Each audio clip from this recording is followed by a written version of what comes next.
This is the X&C Podcast, your Xbox newscast, featuring Colteastwood and Mag, hosting industry interviews and gaming talk live on YouTube every Monday night at 5 p.m. on the West Coast, 8 p.m. on the East Coast. For all of you listening around the world, X&C Podcast is available on demand on Spotify, Google, and Apple Podcasts. Welcome to the show. Join the chat, hit the like button, and let's get into this week's topics with the Xbox Newscast. Welcome to the X&C Podcast. I'm Colteastwood, and over here, it's Mag. Welcome to episode 127. We're so glad to have you here. Can you believe that, Mag? It is. Yeah, you know what? When I started in the channel, it was like I think it was like high 80s or early 90s. So it's already been, got to be about 35, 40 episodes that we've been together doing this. Yeah, it's unbeliable. Time just flies, man. That many? Yeah, it has been. I know I had you on like 3 or 4 times before. Yep. Yeah. Oh no, it's been crazy. Yeah, it must be because I think I brought you on in like March. Holy crap, yeah. Mag! It was February, actually. Was it February? Yeah. Yeah, it was February. Gaz was leaving his was quitting his job, and now it's crazy. How are you guys doing? Yeah, How's everybody doing tonight? Say hi to Mag. Hi, everybody. Yeah, no, like Gaz had to leave because he had to start selling the furniture in his house for his coke habit. Yep. So, now he's living God knows where, in a ditch somewhere. But it's fine. I mean, he still has a phone, so he's able to do his shows on Saturday. We'll start a GoFundMe for him. So he can continue his cocaine habit and just to keep doing what he's doing. But anyways, We're having a great time. We're doing great over here. We're having fun. Chat, you guys are already Colt. I can't hear you. That's not good. I've got my mic at the highest it can go right now. I don't know why. It's you should be able to hear me okay. Like Mag, say something again. I'm looking over at the. I'll say something again. How about that? So Mag is you're about 10 decibels higher than me. So I'm going to bring Mag down just a little bit because there was one fix I could do. I got a whole new TV, and with the new TV means my audio sources all got changed. So I reset up everything. So I've talk again, Mag. Yes. Well, I'm talking again. Actually, while I'm talking, can you hear me? Everything good? All right, we're good. Yeah, I'm bringing you down just a little bit more. There we go. Now you guys should be able to turn your phones back up, and that should be good enough. I can't do anything more than that, but let's do the show. Mag, let's stop worrying about the Pico mics. Trek.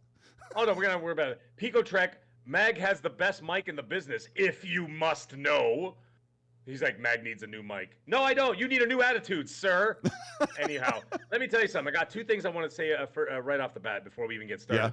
Yeah. I wanted to say that thank you to Team Pizza for finding me the deal on what you're seeing behind me. This beauty over here is my new Dragon's Lair cabinet, which just came today. So I just got that in there. So now I've got a whole new line of cabinets here. Check them out, all the way down to the end there. And then I'm going to start on the. Are they heavy? In the new year?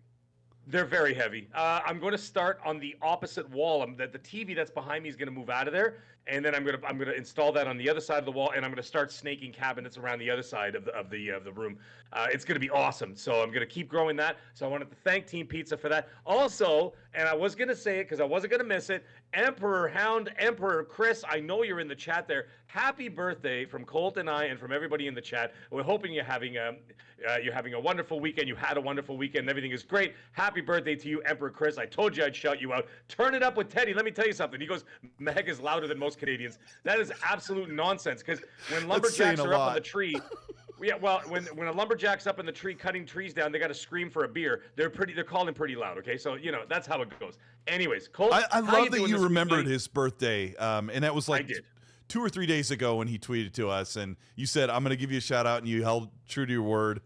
This community is amazing. We couldn't do it without Mag. Mag makes everybody smile just a little bit more, and for some of you, grit your teeth a little bit more when he calls you out on your nonsense. But we love it. Well, yeah, not all of them love me, but that's fine. I prefer it that way. I like it nice and salty. My soup, I like to eat it with salty crackers, and those salty crackers come from the salty tears of people that don't like me. So it makes it even better. But anyways, Colt, what have you been playing this week? How you doing? What's going on? And what do we have in store for tonight's show? Please. I don't know why when you said salty tears, you made me think of the oyster crackers my mom used to put in the clam chowder she'd make.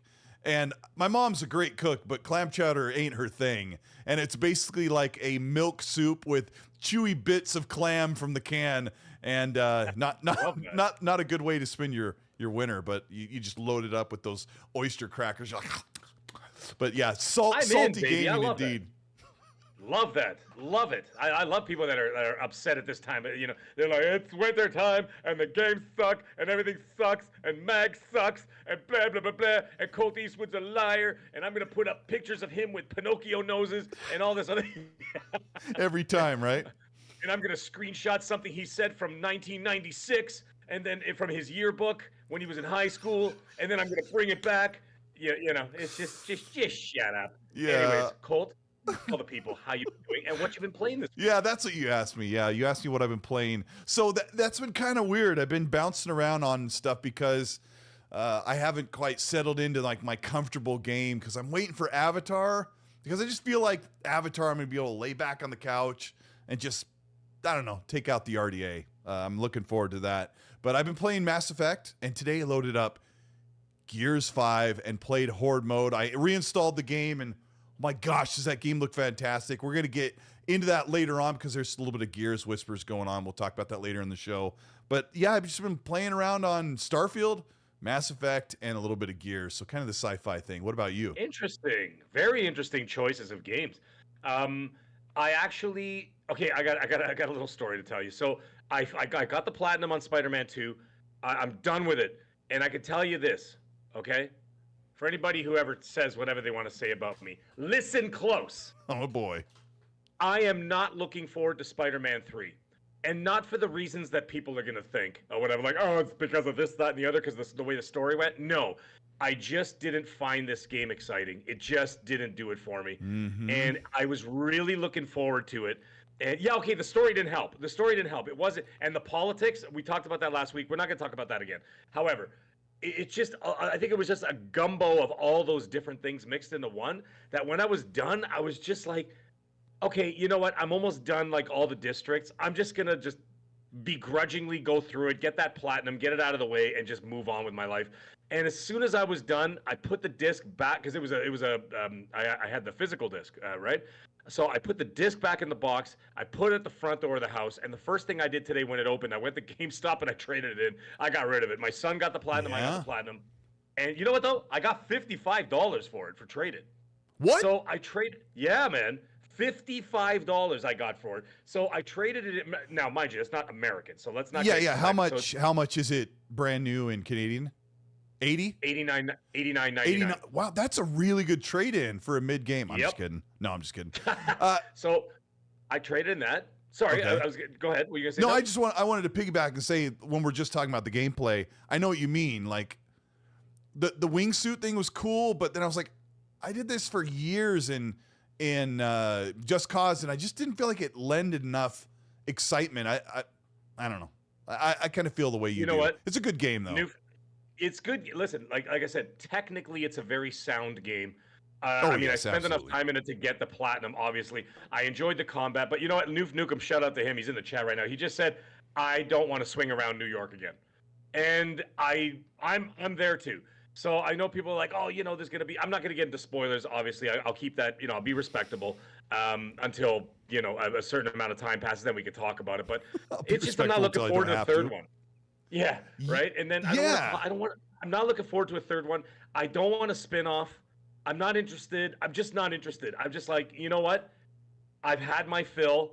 I'm done. I don't want to go back to it. And I was really looking forward to Spider-Man 2. And I am just done with the franchise for now. And maybe forever. Who the hell knows? Maybe it'll be another 10 years. But for me, I'm done with it. But anyways, I traded it in. I traded it Tears of the Kingdom, and I traded in I think it was Ocarina of Time or what, I don't know, one of those Zelda it was a remaster or whatever, yeah. Right? And I ended up getting for free. I ended up getting RoboCop, and because I still had tons of money on there, and I had all the other games, right? I already just bought Alan Wake 2, which I put in about 3 hours in. Great game. I'll get into that in a minute. And I got Modern Warfare 3 for free. And the guy was so grateful. He just gave me a steel box for it. He gave me the steel box and everything. So I'm like, oh, that's from your cool, whatever. From the trade-ins, I got two free games that are brand new right out the box. So I got Modern Warfare 3 and I got RoboCop, and I'm like, all right, didn't have to spend a dime. Beautiful. So I did that, and yeah, because Zelda traded in huge too. Because Zeldas do not lose their value, right? When it comes to trade-in, like, I mean, my God, you could have a Zelda game or even any Nintendo game from 10 years ago. They're still full price, for crying out loud, right? So, anyways, that being said, I moved on to Alan Wake 2. I'm 3 hours in, and boy, is it ever interesting. I really like the film noir sort of True Detective season 1 kind of vibe to it, with a little bit of Resident Evil sprinkled into it, with a little bit of that sort of Midnight Mass. If anybody watched that show on Netflix, it's got that sort of Midnight Mass slow burn to it that you're just kind of glued to it just to see what's going to happen. And you're like, it makes you think, right? So when you're like doing those little case studies and you're pulling out photos and putting evidence on the wall and stuff, you're thinking about stuff, and I'm like, hey, this is making me think, as opposed to mindless. Yeah. Have you only played as Saga so far?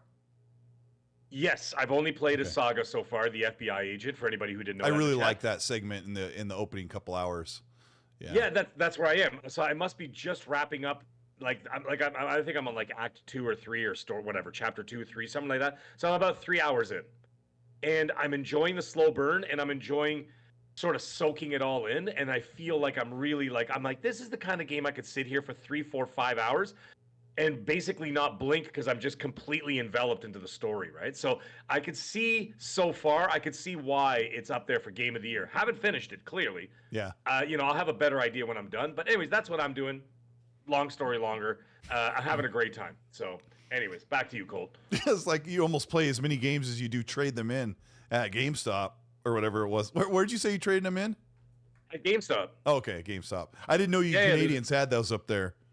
Yeah, no, we do. It used to be called EB Games. Yeah, right? EB Games. And, yeah, I hear that a lot. EB Games, and then EB Games was basically, for branding reasons, they changed everything to GameStop now. So I mean, Canada, US is now GameStop everywhere, and I mean it's the same locations and it's the same people that own it. It's just they just changed the name and the branding, right? So right. Yeah. Look at your poll, Colt. Did you see the poll? Yeah. Hold on. I mean, you already bought it, but yeah, 87% said that I should buy RoboCop, because I think Avatar will get here and it'll be available in like a week or so.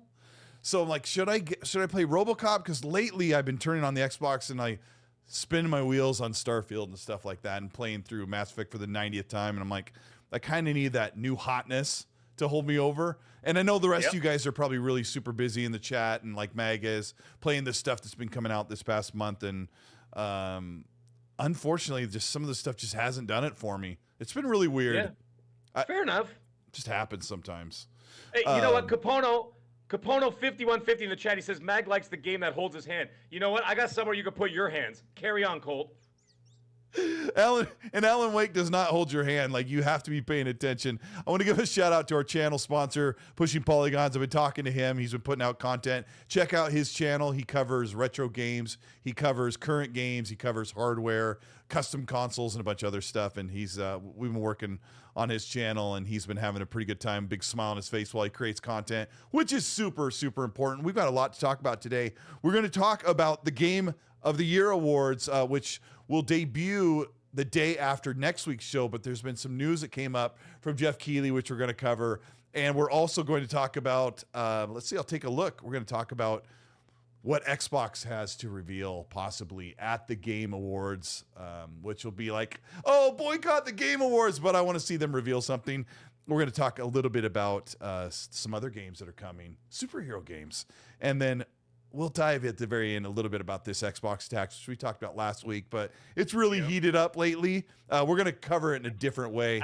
That'll be a surprise for Meg. We'll just spring that on him. Before I do that, I want to give a shout out to the channel members and Patreons and veterans. Everybody gets in the show. Thank you for being here. And without these people, it would be very difficult to run a podcast and keep the studio lights on. Thanks, KY Bob, Assassin Lupa, Jazzy Newbox, Ricky Falon, Hargy, Johnny, Jason Lewan, Lord Senator, William Riggs, Farscape, Matt Houston, Zimic, Happy Bomb, Dextron, Matt Burns, William Lanzik, Donnie Kazada, Robert Jackson, Dante Moody, Betamax, Dark CMF, Septic Sauce, Center White, Devario 2 Gaming, V Simcoe, Assassin Poochie Dub, Raiden Blade, Cute Perspective, Risk It for the Biscuit, True 77, Micah Ford, Red Source, Tattooed Ear, 12, Pen Pineapple Pen, Trell Roberts, Star Sanji. He changed his name again. I'll have to update that. Son of a gun, that guy. Meat Puppet 07, Red Wolf, Alan Adeltry, Gamer by Choice, Judge J. Golan, Rippin, Highlander 001, Techno Caveman, Fire 71. We're coming around the bend. That Blue Number, Kung Fu Hot Dog, Uncle Chowder, Shooter 2853, Text Made, VMAC, Cliptos, B Martin 001, who's got a super we're going to read in a second. Sith Lord, our good friend, good old Collingwood, Lawrence Davenport, Dead Time, KJ Wars, Dusty Patterson, Dark Wave Mortem, Lord Starkiller. Thank you so much for being here, you guys. I really appreciate it. It's important that I read those names. You guys have really been there for a long time. I forgot I was going to say something while I was reading the names, but I've been playing games with a lot of these people. What I was going to say is I've moved the XNC Club to the Discord channel, and I'll be sending out invites to that. Just get on there and just share screenshots, talk about what you've been playing, make fun of me, talk about Randall Thor, whatever you want to do. It's a great place to hang out. Yeah, absolutely. Talos Ray, if you're having trouble finding RoboCop, listen, man, all I want you to do is to go to store, commit a crime, do something, and then RoboCop will just show up. So don't worry about it. He'll be right there. I got to say, Colt, I've been reading the chat while you were reading off the channel members and everything else. And my goodness, the positive vibes from RoboCop is just incredible. Like I'm reading this chat, like just flying by here. 530 of you so far. And I'm just like sitting there going, wow, everybody's like, RoboCop is awesome. It's awesome. It's awesome. It's awesome. It's great. It's great. So I'm like, this is something, man. I really look forward to it. Now, of course, I can literally like rhyme off the entire script of the original RoboCop by heart right now if I wanted to. Of course I won't because there's a lot of foul language.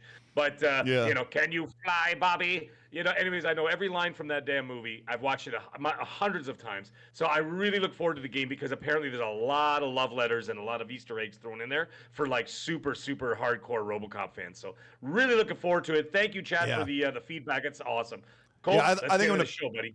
Yeah, I think I'll pick it up tonight after we wrap the show. I got to give a shout out to Snowbike Mike in the chat. Such a great guy. Had him on the show. He does such great work in the podcast scene in the community. And gosh dang, I don't think I've seen him in LA last year or the year before, but would you get out there so we can hang out next time? I'd love to see you, bro, and meet you in real life. That would be amazing. Meg, I feel like when we get on shows or when we watch people on podcasts every week, you know how you feel like you know these people and that maybe they know you too. I really feel that when we hang out at these shows. It's funny when I usually I see usually we get together once or twice a year, right? We didn't last year. I missed one of the dates, so we only saw each other once this year so far, right? But it's so funny that you get so used to talking to people on the podcast. I know his real name. He knows my real name. He knows my wife's real name, obviously. We have each other's phone numbers, all that kind of stuff. But when we sit down in person, we still call each other Noof and Mag, right? Because we're so used to it, right? Like, it would be so strange, like, because like the camaraderie over the years that we've had, either gaming or podcasting or doing whatever. And it's funny that I would just be like sitting there and be like, Noof, you want another beer? And I'm like, oh my God, that is 100% not his name in the real world, but that's just the way it's gonna be. You know what I mean? It's like one day I'm gonna bump into you, Colt, and I'm gonna call you Colt. It would be totally normal. I mean, I don't know if a lot of people know this, but most people have been calling me Colt since like '94. So it's strange. My wife calls me by my first name, or my mom. So like at work, when my boss calls me by my first name, I'm like, ah. But I mean, I don't. It's just kind of weird because, especially now, I spend more time in party chats and podcasts and hanging out with people where they call me Colt than I do in the regular world, where people say, hey, you over there. Yeah. Hey, well, get into that car. They're not going to call you by your real name, which is obviously Bartholomew III. Yeah, you know what I mean. So yeah, it's a lot to spit out. I mean, hey, Bartholomew III, would you like another drink? Savvy people could find my full name, if they dug around, and I often wonder, like, what's the harm? Like, Review Tech USA, who I've watched for 7 years, uses his full name on Twitter, but then people have doxed him or people have sent threats, and you wonder, like, oh, what's the big worry? Like, when do a lot of people that I respect in the community are fine with their first names, and I don't know. I guess it's just one of those things that it's just the persona that we do when we're on camera. let's talk about this is so funny. Today, Jeff Keighley announced the Players' Choice Voting Awards, and there was 30 games listed, and 13 of them, as far as I could count, 13 of these games, Mag, are ongoing old games that didn't come out in 2023. And before I read what I'll call the real names, I'm going to read what I think are the games that don't belong in the Players' Choice Award, where it's 100% fan voted. Did you key into this today? Yeah. No, go ahead. Okay. For the audience, tell everybody what's up. Okay, so for the audience who may not know, I've got the list here, and the games that I'm going to read are the ones that I'm like, why are these in here? Apex Legends, Counter-Strike 2, Destiny 2, Fortnite, Genshin Impact. I should do it in the Jeff Keighley's announcer voice. Yeah. Honkai Star Rail, League of Legends, Minecraft, No Man's Sky, Valorant, Warframe. So yeah, about 10 or 13. I'm not sure about Honkai Star Rail. I've never heard of it before. Honkai Star Rail sounds like something that Mag would accidentally Google late at night and then delete his search history. What? I don't delete my searches. I'm proud. I put them on the wall so people can see it. Anyways, yes. I mean, we understand why these games are listed in here. They're ongoing. They're continuing to get support, and I don't know. It's in the viewing. So let's talk about the games. Let me see if I can send you this list, or I could send you this list so you can look at it really quick here.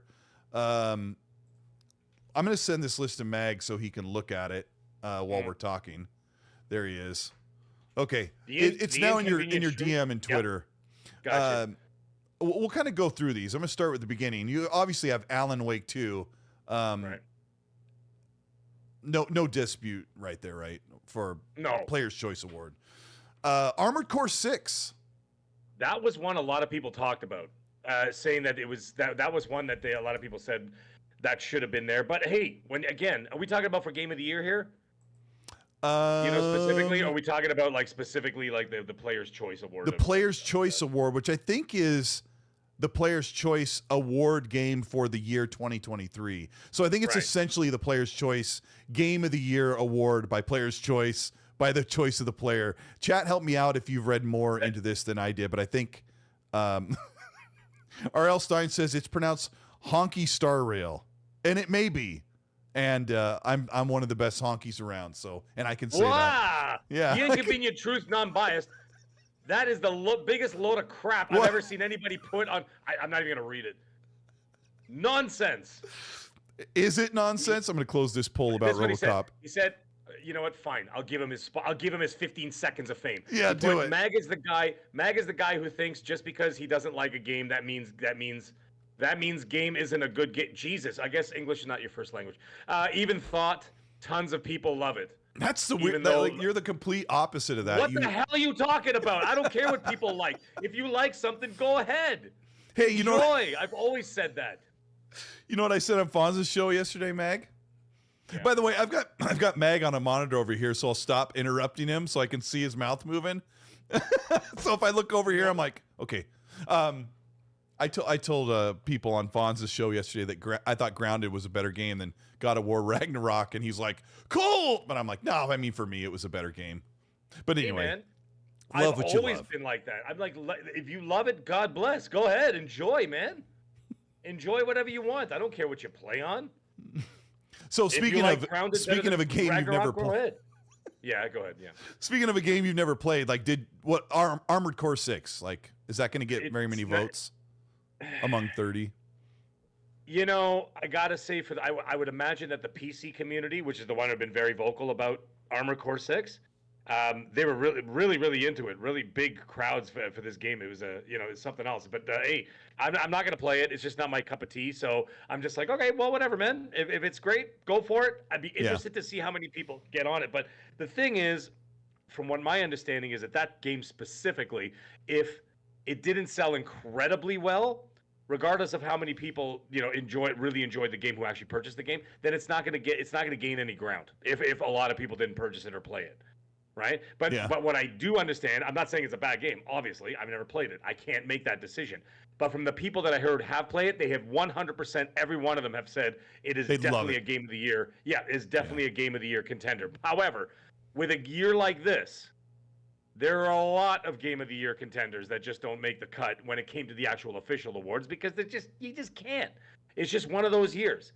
You know what I mean? Maybe if it came out in 2022, it would have been in the game of the year category. What do you mean by it's one of those years? It's been just because there's too many damn games too many good games this year. Yeah, I agree. And it's impossible to try and rope them all in and squeeze them into one category. You know what I mean? So, it is what it is. But hey, like I said, that's great. I have nothing against it. Carry on.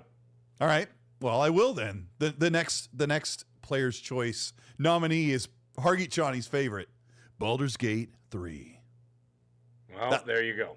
I mean, it's hard to argue, right? Hard to argue. Again, here's the thing. I've tried to convince myself to buy the game, right? Because I keep going to YouTube, like right before I go to bed, I got my phone, I put on Baldur's Gate 3 gameplay, and I'm like, all right, this looks good. And then as soon as I see the turn, I can't do the combat. I can't do it. I can't get past it. Okay. I can't do it. It's like those tactics games. You know the tactics games where you set up and I just can't do it. It's just not my cup of tea. Let's ask the audience, because I want to say something about that as well. Fillmore Pockets, you're not wrong, dude. He goes a year of bangers, man. He's absolutely right. I got to say something about that, Meg. I'm glad you brought that up because for an hour during the show for Fonz's Games Talk Live podcast, he had his gameplay playing. He's loving the game like 4,000%. And every once in a while I'd watch, I'd go, no, I don't think I'm going to stick with it if I end up buying it. Do you think do you like turn-based combat games? How about that? Before you even put that in, or you're going to put it in, but as you're putting it in, I'm actually seeing the chat. It's 50-50. Some people are saying it's great. Some people are saying it's not. You know what I mean? So okay, so I'll ask, is that a fair enough question? Do you like turn-based combat games? Because somebody asked me, my answer would be no, it wouldn't really be. It depends. Like I kind of like Gears Tactics a little bit, but then it really wore on me. I'll put it up with your proof. I played an old Final Fantasy 7 and 8. I think it was on the original PlayStation. I played those. Those are turn-based, were they not? If memory serves. I've liked a couple turn-based games. Like I played Echo Generation, which was pretty interesting. I'm like, I kind of dig this combat. I should get into this genre instead of ignoring it. And then, of course, the old Dragon Warrior from 1989 or whatever. That was turn-based. And back then, I just thought, this is how it is, and I enjoyed it. But I feel like now, I don't know. I guess it's not fair to say, but I don't know. I didn't actually think we would have much to say about Baldur's Gate, but the other game in here is I think it's a throwaway, Cyberpunk 2077. Yeah, it got DLC, but I mean, it doesn't really deserve to be in a 2023 Game of the Year. No, not at all. What about Diablo 4, my good friend? I know you have an opinion. Diablo 4, yeah. I mean, it's just it's one of those things again. It's one of those games where the community really gets into it. However, I did hear a lot of people in the community, especially the Diablo community, had a lot of bones of contention with that game. So some of them were happy with it, some of them were not happy with it. And of course, there were some technical issues near the beginning. Yeah, it kind of dropped off a bit. It was up and down, up and down. Basically, I think it's what back I'm trying up. to get at. It's back up again, but you know what the thing is? The problem, it's lacking consistency, right? It's going through these wild waves of engagement where people just start up and then they just drop off. They're like, eh. And then all of a sudden they'll go back to it. The numbers go back up. People are playing it again. Then they just drop off again and they go. And so there's no consistency to the product, which to me doesn't scream that it's worthy of Game of the Year. I'm not saying it's a bad game, but when compared to the other games that have been nominated, you can't not even have a single crack in your armor this year. Yeah. You know what I'm saying? You can't. There's no room. Yeah. There's no room for error this year. Okay, so there's no forgiveness because the games that are up there are damn near flawless in one way or another, except for Spider-Man. I think that Spider-Man, now that I've finished it and platinumed it, I don't think it deserves Game of the Year at all. To me, at all. I would have kept the two Nintendo games. And I'm not going to get in this conversation, but I would have pulled Spider-Man out and then we all know what I would put in there in its place. But anyways, carry on. I just think that Diablo 4 is just not it's just not carrying the consistency for a long-term game right now. It just doesn't seem that way. That's just my perception. Yeah, and it didn't get the official nomination. We got 600 people watching. If you're enjoying the show, if you're having a good time, it's really worth the thumbs up. Get us up to 500 thumbs up, like right now. I think there should be at least 500 people that are enjoying the show, having a good time. We're 604 here. By the way, the inconvenient truth, non-biased. He just corrected himself. English is not his first language. I was saying, sorry, dude. I wasn't trying to be a jackass, but yeah. So he actually corrected himself. He was trying to say something completely different. I interpreted it the wrong way because I'm an angry, violent person. So, so that's my initial reaction was to pull my battle axe and immediately decapitate people. But I apologize. Sorry. No, that's good on you, bro. Let's carry on. ND Dante, you're absolutely right. Lone Wolf Gamer, same deal, man. I got the platinum on it. It's just nyeh. Yeah. It's this listing is kind of weird. Hargeet corrected me that Counter-Strike 2 came out this year. I thought Counter-Strike 2 came out in like 96. I don't know anything about that franchise, but we'll skip over that one. Let's see. Final Fantasy 16. I mean, I guess it deserves to be in a 20 to 30 list of games. Sure. But I didn't hear a lot of high praise. Do you boot this one in, or do you keep it, or boot it out, or keep it? I bought it and I downloaded it. It's ready to go. I just got to get to it, just because I don't like doing the buffet style of playing. You know that I've already mentioned that a million times. My philosophy of how I like the game. Except the multiplayer game. Like if there's a multiplayer game that doesn't require any brains, I'll just go in and like tinker around with some friends, right? But like when I'm playing a game, I play that game. I envelop myself in it. I get into it. I'm at work sitting there going, how the hell am I going to get over that? I'm one of those guys. I'm like, how the hell am I going to get over that fence? As I'm sitting there flipping eggs or whatever. Or in the middle of a corporate meeting. That's such a good game to be into, that when you're thinking about it, when you're not able to play. That's what I'm saying. So when I play a game, I play one game at a time. I squeeze every ounce out of that game until the thing is literally just a crumpled old dry leaf when I'm done with it.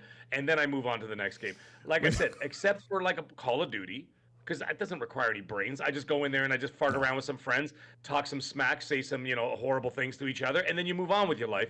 And then you can go back to playing Alan Wake. So I bought Final Fantasy. It's in there. The tile's there. It's ready to rock. I think it's like 2 games away because my next one is going to be RoboCop, and then it's going to be Final Fantasy. I like to have 2, a big game and then a medium game, to like when I've kind of overloaded with the big game, like kind of sensory overload, then I'll switch over to like the other game as a palate cleanser. When you were talking about the buffet of games, it made me think of that old country buffet training video that is up on like Reels and TikTok, where the guy's like slicing roast beef. He's like, "Did you watch the game today? Is it hot outside?" Have you seen that? By the way, do you know I'm trying to find out who that guy is? Are you really? I've been digging so deep. I've been sending messages to people. It's apparently a training video from some restaurant, like a small chain of restaurants somewhere. It looks like an old country States. buffet or a what's the other ones popular in the Midwest? Did you watch the game today? You know what's the best part? He's all sweaty. He's all sweaty, and then the guy comes up to him. He goes, "Give me that." Have you heard the guy who walks up to the thing?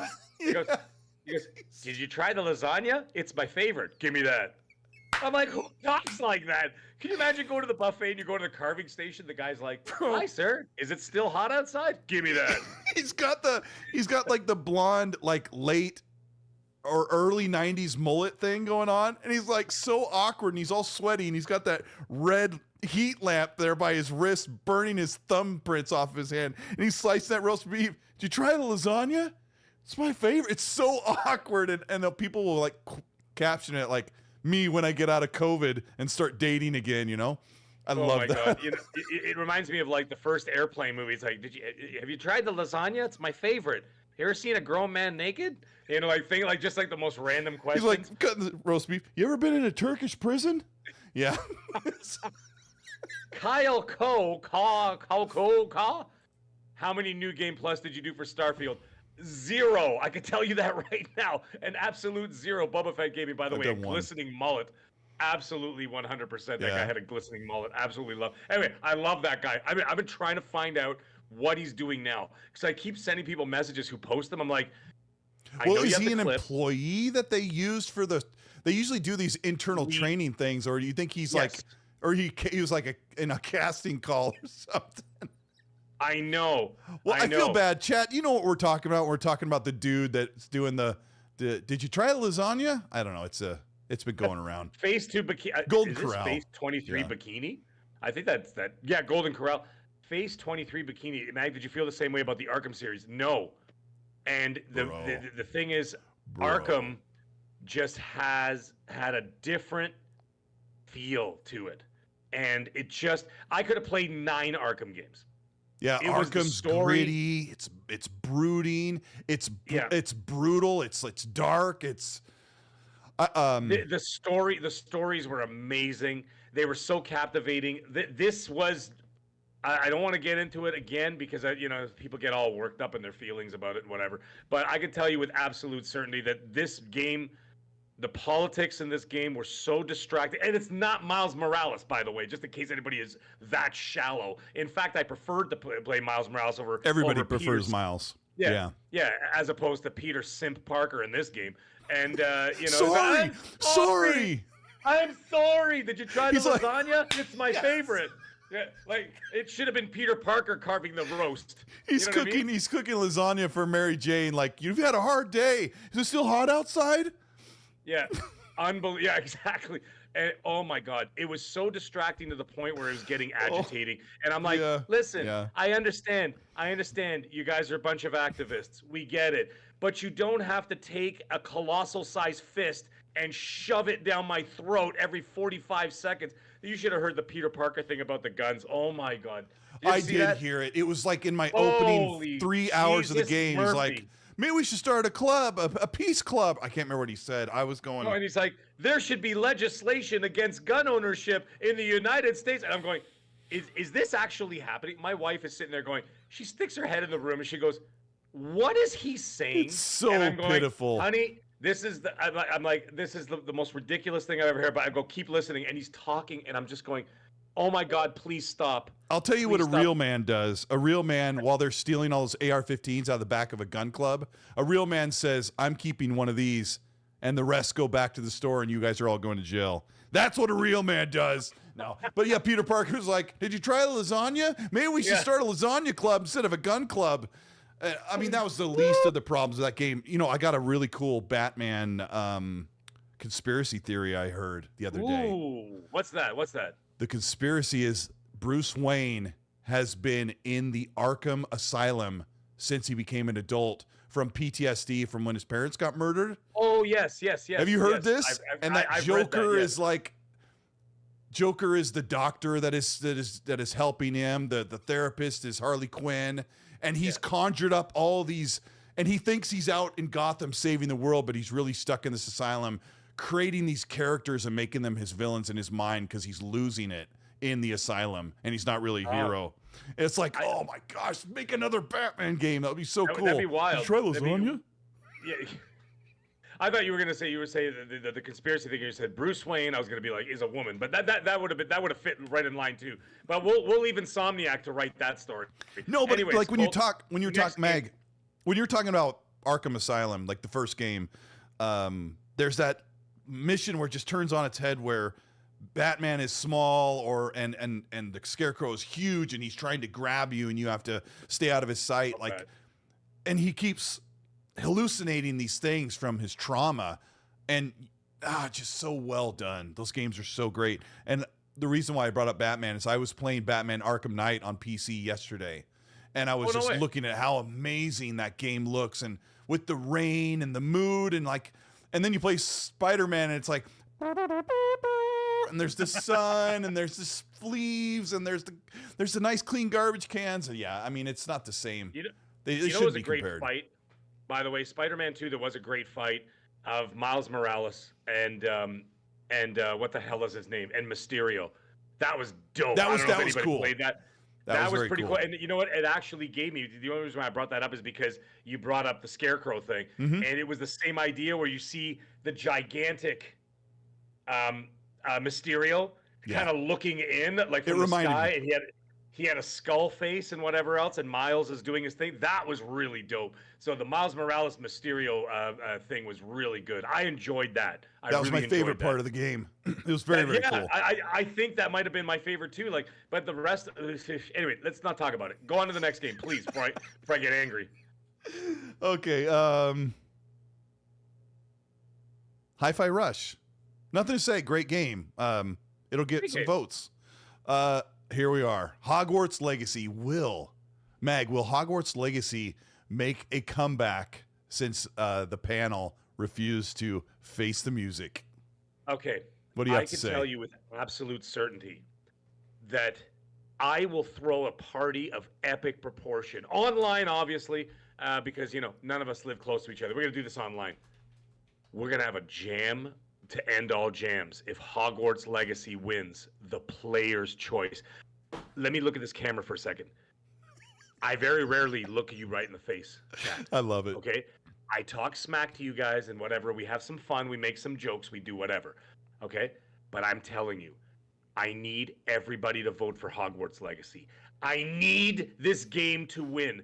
I need this to be the Hank Aaron home run that smokes every single media in the balls and everybody else who are too afraid to vote for an amazing game, one of the best games of this year. I want it to be there. I want it to win. I want that to be the stark reminder of what the people want as opposed to their bull crap politic nonsense.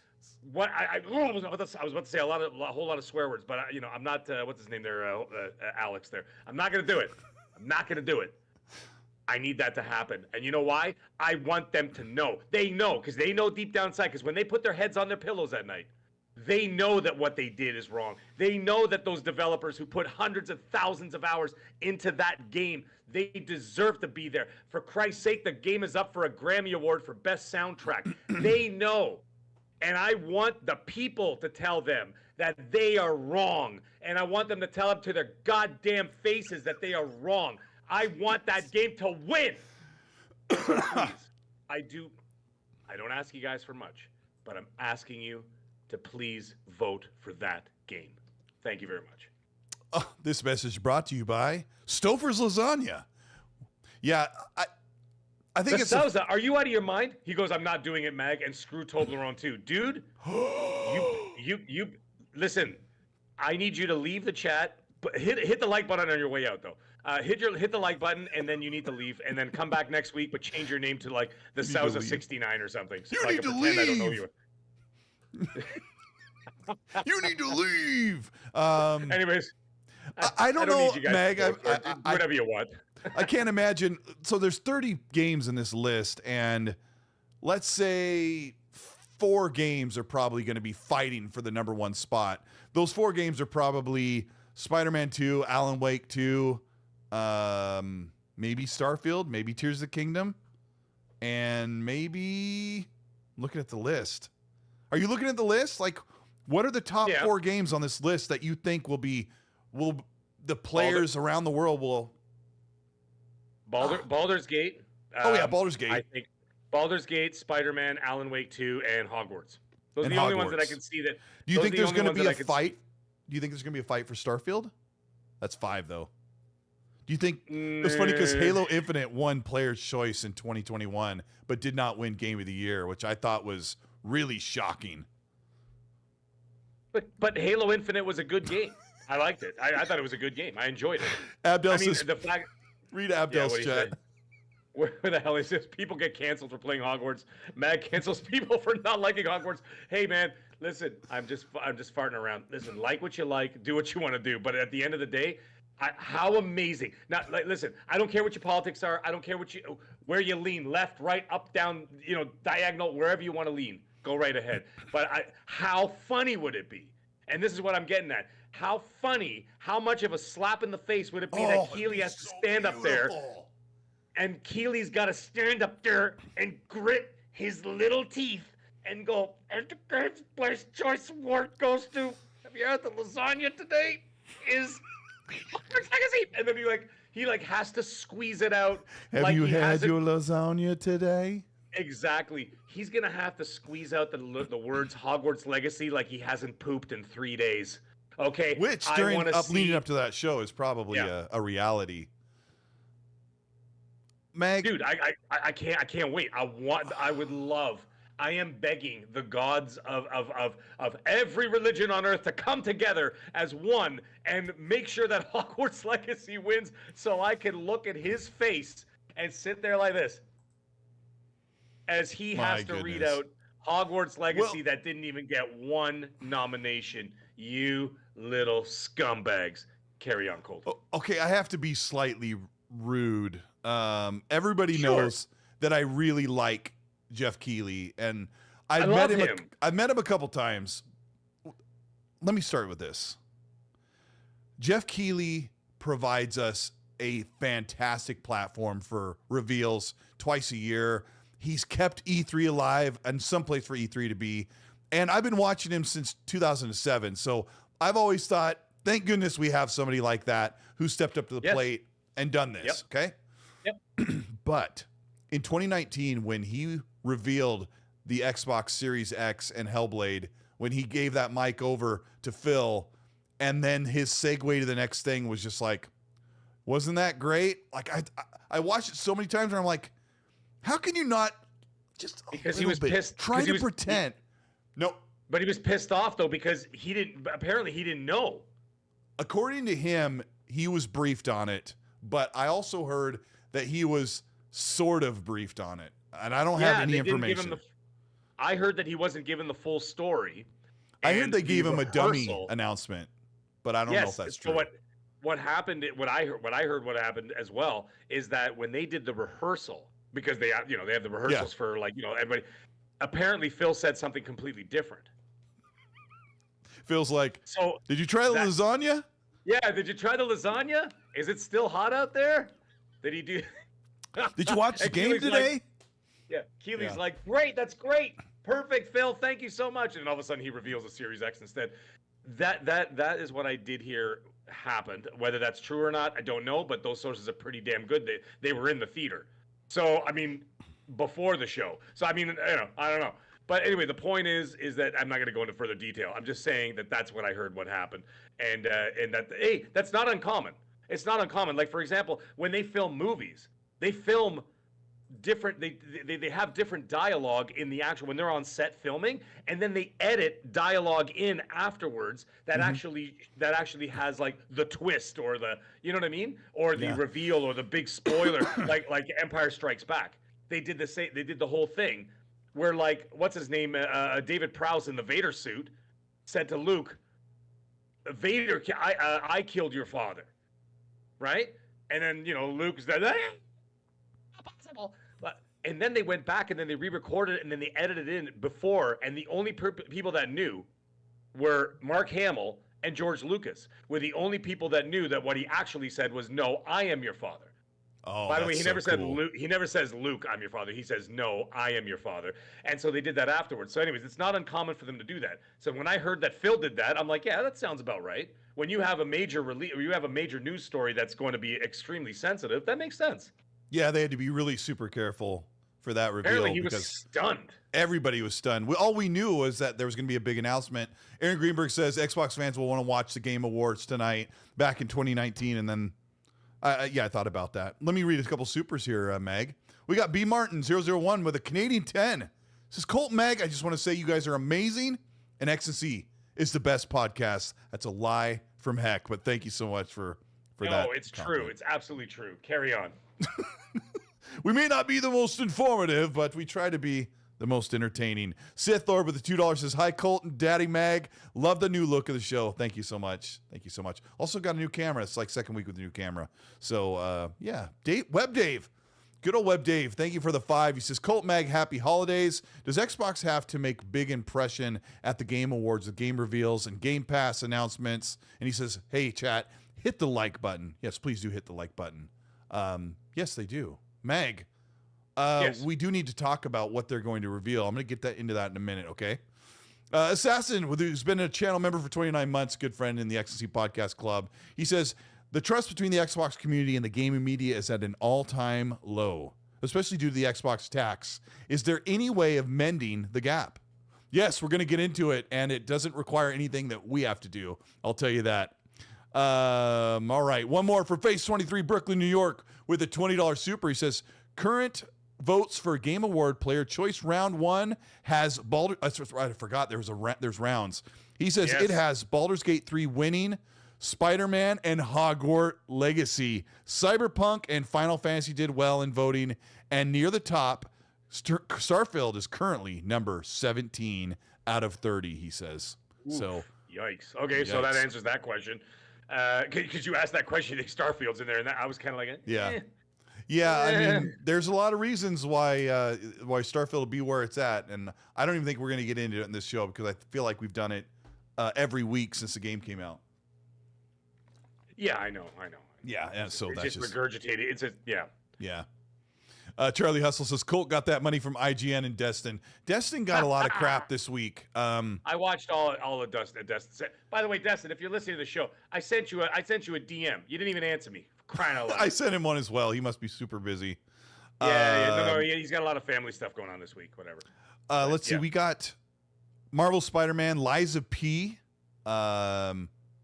Mortal Kombat 1, I don't think it's going to get enough votes. No. Starfield, Street Fighter 6, I don't think get a lot of votes. Tears of the Kingdom. Not that they're bad games. I just don't think that they're going to get a lot of votes. When I say no, I'm not saying no because they're bad. I'm just saying no because they're just not going to stack up. I'm going to go to Kingdom. What about them? I mean, I don't think it was listed in Phase 23's update, and I'm going to go to the player's voice and see where it's sitting now. I don't know how you could see the results. I don't know. I'm not really all that impressed with Tears of the Kingdom, by the way. I don't think it was that like if you looked at a game like Breath of the Wild was more revolutionary at the time. This is just a continuation of the same thing. It's kind of like I kind of liken it to 2018's God of War and God of War Ragnarok. Not bad. It's not a bad game. It's an amazing game. But it's more of the same. It wasn't such a stark change difference, I should say, difference between God of War 3 and 2018 God of War, which was a completely different direction, right? And because of that, it was just like, whoa! It was like, at that time, it was considered pretty revolutionary in the direction it went. But then when Ragnarok came out, I was like, okay, we've done this before. It's a new story. It's a continuation of the story, but whatever. So Tears of the Kingdom, same vibe. You know what I mean? Right. So not a bad game. I just don't feel that it was just in the upper echelons. That's just the way I feel. Yeah, and I don't know. I feel like people stopped talking about Tears of the Kingdom far quicker than they did Starfield. Very quickly. Yeah, it just kind of fell out. But let's see. Looking at that list, I also forgot to mention, is it even on here? I don't see Jedi Survivor. Jedi Survivor was a fabulous game. I mean, yeah, it's not even on this copy and paste list from their tweet. Like they missed it, but it's on their page. So, that's Abdel interesting. 114. You ask Colt about Dead Island 2. You ask him about how long to mainline the story. What, am I chopped liver? I can answer it too. I will answer because I don't remember how long I spent on the mainline story. Seemed like it was kind of long. It was long. It was like 50. I think it was like 12 to 15 hours. Yeah. Okay, and I couldn't just mainline it. It was too enjoyable, just even backtracking for the fun of it. So let's talk about those Game of the Year awards because it will be in 1 week from now, in 8 days. Crazy, isn't it? It is crazy. There's a rumor that Xbox is going to use this event to reveal 3 possible things, and possibly 2 of these 3 things. Mm-hmm. The rumor is that they will reveal Machine Games' Indiana Jones game, which is exclusive to Xbox, or they will talk about Gears 6, maybe say the Gears collection is a thing. I'm not sure how reliable that is. And the other one is a friend of mine is thinking they have to announce at the Game of the Year awards that Baldur's Gate is coming to Game Pass, which would be really big, but I don't believe it right now. Let's start with Baldur's Gate. What kind of check would they have to cut for that, Mag? It'd have to be pretty hefty. You know why? Because they're holding all the cards. All right, you know what I mean? Like the studio is holding all the cards because they're like, we're doing well on we did well on PC. We're doing well on PlayStation. We're gonna release it. We're up for every Game of the Year category. It doesn't have the most nominations. Does it have the most nominations? I can't remember offhand. If it has the most nominations out of any I don't know how game, you could check that, but it probably does have the most nominations. There was a way. I was pretty certain that it had the most nominations. And on top of the fact that it's almost borderline, the only one that I could see that people are talking about that could put up a fight is Alan Wake 2, but it's almost a shoe-in for Game of the Year. This is not the situation where they can go to Microsoft and say, hey, can you help us out, get some more exposure? Yeah. They're in a position where they're saying to Microsoft, what are you going to do for us? Yeah. We're the one holding all the cards, dude. You guys are holding nothing. So if you want it, it's going to cost you something serious. Because the other thing, don't forget, the other thing is if and when it wins all those awards at the game shows, the popularity of the game is going to skyrocket. And as a result, the sales are going to skyrocket. You look what happens every year when a Game of the Year wins. Or when a game wins Game of the Year. What happens? The sales will skyrocket. Exponentially. Yeah, Yep. people are like, what? Game of the Year? I got to have it. And then... Yep. Look at It Takes Two. Look at Sekiro. Look at all those games that won in the last 4 or 5 years, whatever else. Right? What ended up happening? The sales grew exponentially within 72 hours of the Game Awards show specifically for that reason. Right? Because of the exposure. You have all these millions of people watching. They're like, oh, man, I never picked up that game. It just won Game of the Year. It won this, it won that, it won this, it won that. And they're going to well, I got to get it. You don't think that they're thinking the same thing? Because as it stands right now, it's pretty much a shoe-in that Baldur's Gate 3 is going to win all the major awards, including Game of the Year. Right? They have absolutely no reason to go to Xbox Game Pass. None whatsoever. The only way that they could do that, the only reason why they would do that is if they got paid an insane amount of money to do so. Because when they win the Game of the Year award and all those other awards, their sales are going to go through the roof anyway. So why would they even bother? There's no incentive. They also get to sell the game 3 times because it released on PC first, then PS5, and now it's getting a, I don't know, mid or early December release. Do we have the release date for Baldur's Gate on Xbox? I don't remember. I think they did announce it because I was talking to somebody about, I'm going to look it up right now. Oh, by the way, Mag, I also fixed the audio problem that when I go to another tab, I don't lose your mic anymore. I was using the wrong source in my ear. Right. I'm going to look at the chat because the chat's faster than I am. Does Baldur's Gate 3 have a release date for Xbox announced yet? I don't think it does. Hargate would know. It's his favorite game. Because I really hope Xbox isn't using Baldur's Gate as one of their announcements. Like, they're going to treat that as their announcement. It would be a monster. It would be a monster move to get Baldur's Gate 3 on Game Pass. That would be that would be like one of the announcements of the year. Right? Because if they do win all those awards or whatever else, I'm just saying there's a possibility. I'm not saying it's possible. I don't think it's possible that it's going to go to Game Pass. But if it did, theoretically, that would be one hell of an announcement. That would be pretty big, man. Can you imagine wins Game of the Year, blah, blah, blah, and then all of a sudden they're like, by the way, next week it's on Game Pass? Holy mackerel. Well, but like I'm saying, the only thing I'm saying, Colt, is that it would cost them a bloody fortune.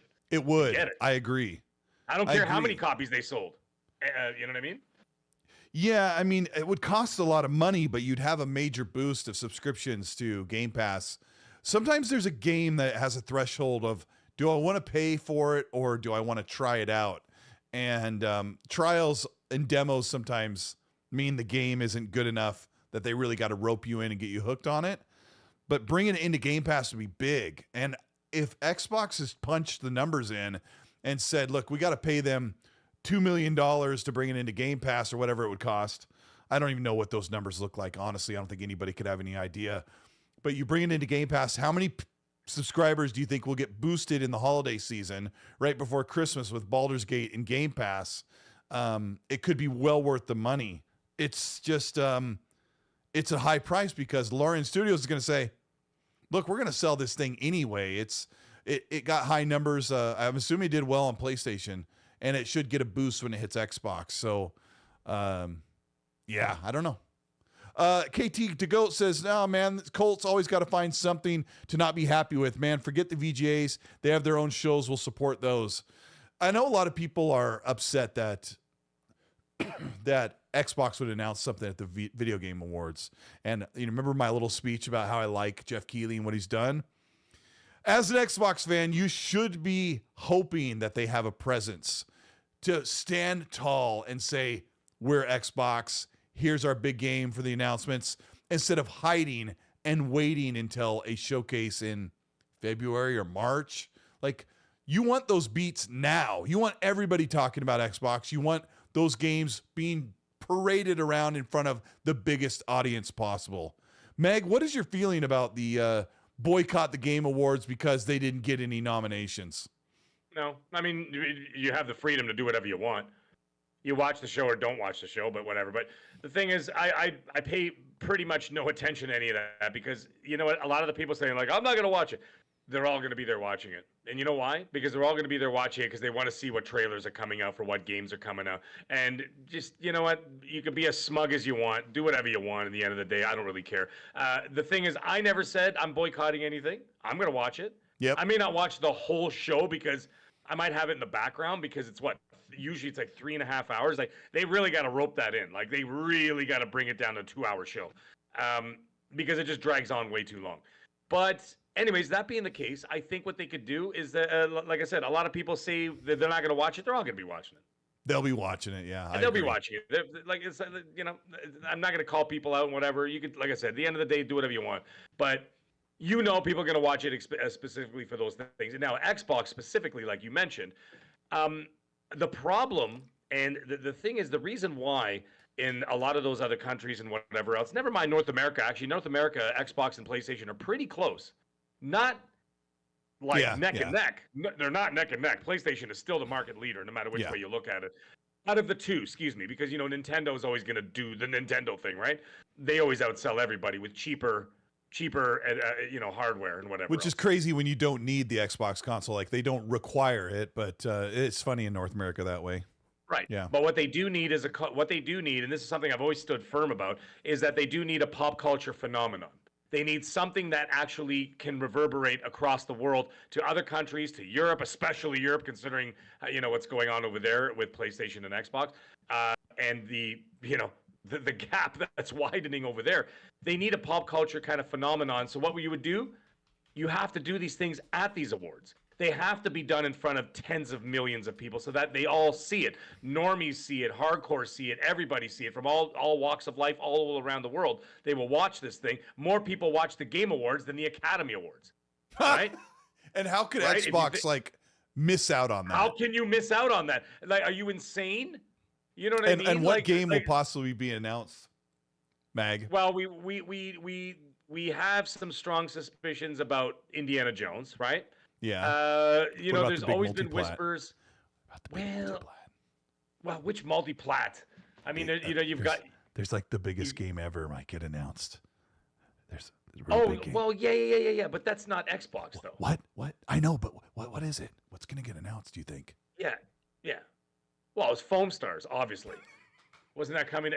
Anyways, you know, you got GTA 6 doing its thing, most likely going to be at the Game Awards. People are like, I'm not watching the awards, and they're like, yeah. Let me see you not watch the awards. And the same clowns that were saying all that stuff on Twitter, they're going to be right there going, did you see the GTA 6 trailer? Did you try the lasagna? Is it still hot outside? You know what I mean? Like, they're all going to be right there watching it. Jeez, stop. You know, and anyways, at the end of the day, the Xbox needs to make a splash like they did in 2019. And you know what? That splash they made in 2019 reverberated for like 2 years before they started to peter out, before they started to kind of peter out a little bit. And the PS5 started, gaining in steam and whatever else. So they were doing really well. They had the market, they had the mind share, not the market share, but the mind share. People were talking about it. Very few people were talking about the PS5. Remember that? They were stumbling around with the reveals and all that stuff. They had that Japanese Austin Powers blowing in the controller and screaming, and everybody was laughing at him. And I was just like, what is happening right now? But Xbox had all that positive buzz going in there because they made a huge splash at the Game Awards that people remember. There are reaction videos all over YouTube of that reveal. That means you made your mark. So therefore, all this rambling that I'm doing right now, all I'm trying to say is that they need to do it again, and they need to do it consistently to hammer away at those walls, those defensive walls that Nintendo and Sony have put up around their around their players, because they have got their people. They got their people like this. So in order to get, lob a few like arrows over the wall, you can't do that. That's not going to do anything. You have to punch a hole through that wall like the orcs in the Two Towers. You remember that? Well, okay, Helm's Deep, kaboom, and then they all went running. That's what they got to do every year at the Game Awards. Not once in a while. Not love once the every Two 4 Towers years. reference. Great, Well, I mean, take him down. Seriously, guys, do you want to be there the same way we were last year when Phil sat in the second row with this sheepish look on his face while they paraded Party Animals, which is a great game. It's a great underrated game, but that's all Xbox had for representation during one of their probably their most difficult year of their entire 22-year tenure of being in the game space. Phil sat there with nothing but Party Animals, no reveals, no nominations, no big AAA games that year. And you really want them to go into 2023 after they just launched Starfield and Forza Motorsport and go in there and not announce anything for the upcoming year or two? Like, I don't think Indiana Jones is coming out by the end of the year of 2024. No. But I think it's time to show the game somehow. And I think the Game Awards is a great place to do it. Here's what you do. You reveal Indiana Jones. You show what the game looks like in flyover or character models talking and cutscene or whatever it is before you're ready to show full gameplay. Maybe do a Fable thing where you show real quick little bites of what the gameplay looks like, but it's mostly a cinematic set-the-tone trailer for Indiana Jones from Machine Games. And then in March, when you come back for your developer direct that they're going to be doing every year at the first part of the year, then you have a developer direct where Machine Games from Sweden talks about what Indiana Jones is, what to expect from the gameplay, how you'll be playing as Indiana Jones, the time period, all those things in the developer direct. And then the game comes out in a year from then. Maybe it comes out in the middle of 2025, or it's ready for 2024, but you do not miss, like Meg said, one of the biggest showcases for gaming of the entire year. You have E3, which Jeff Keighley now owns, the Summer Games Fest, which is pretty big, but the Game of the Year awards have become the de facto place for world premiere, which he's also removing the world premiere from his show. I don't know why, because he's going to world premiere the lasagna of GTA 6. Yeah, exactly. So, what they need to do, let's say like you're going to do an Indiana Jones trailer. They already did that little tease where, they showed across the table, whatever else. It kind of give you a lot of little insights as to what the game's going to be, where it's going to take place, what time period it's going to take place. I know everything about Indiana Jones. So when I saw, you see the passport and you see the things on the table, it said Rome 1937, right? So if anybody knows their Indiana Jones lore, Rome 1937 was in between the events of Raiders of the Lost Ark and The Last Crusade. Because if you know chronologically, Raiders of the Temple of Doom, which I know is technically the second film, was a prequel, right? So that happened before the events of Raiders of the Lost Ark. So this will take place between Raiders and Last Crusade.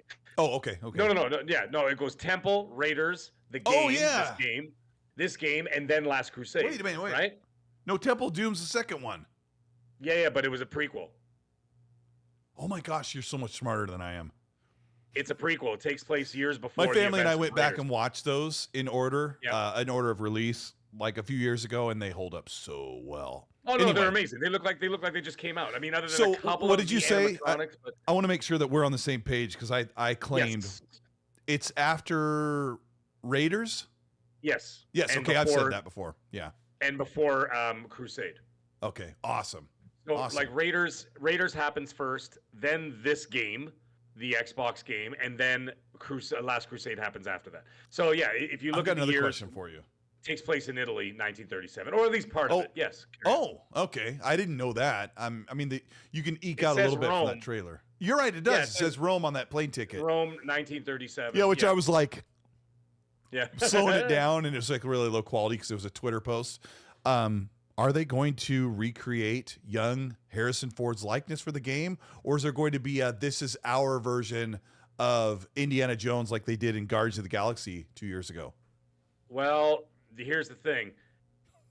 Guardians of the Galaxy was a comic book well before Disney owned them, right? And before Disney got involved or whatever, right? So there are some creative leeways that they could have done with the likenesses and stuff like that. However, when it comes to Indiana Jones, yeah, okay, I know it has comics and stuff now, but its origin was in film, right? There wasn't a comic series from the 1930s and they decided to adapt it. This was an original film by Lucas and Spielberg, right? So the likeness of that character is only owned by Lucasfilm. Not owned by Marvel, it's not owned by DC or anything else like that. There's no other avenue other than the fact that Disney owns the character because they own Lucasfilm, unfortunately for Lucasfilm. Right? But I think that being the case, they must have had some kind of deal in there where they're going to probably have to use the likeness, probably because they want to utilize, Disney would like to utilize the fact that there'd be recognition there that it would probably bring people towards their product as well, right? Make it mutually beneficial. Yeah. So right. I think there will be a likeness to Harrison Ford. As for the voice, I can't see Harrison doing it. He probably wouldn't care enough to do the voiceover for an entire I think game. He likes that character. He hates Han Solo.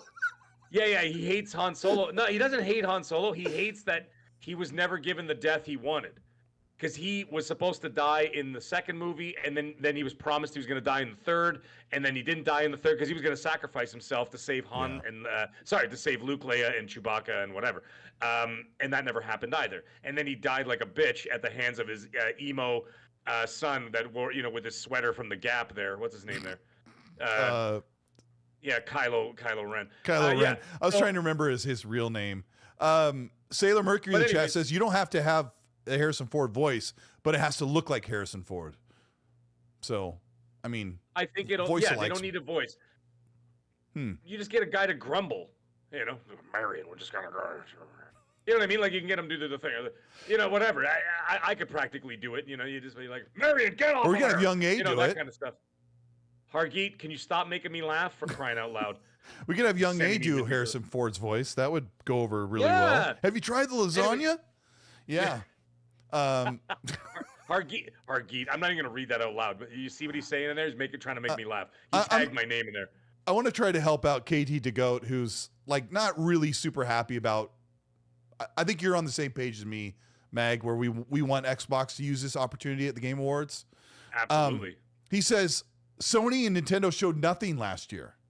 Okay, and you're right, KT Goat. They didn't show anything, but they also had big blockbuster games every year for the entirety of their existence. And Xbox was in the dugout sitting there going, oh, I'll pick up these sunflower seeds, I guess, and I've got nothing else to do. Let me tell you about this. Sorry, go ahead. Let's say about Sony and Nintendo, and I'll try to remember where I was. Sorry. I was going to say Sony and Nintendo have proved themselves for decades. Yeah, there you go. Yes. And they don't have to.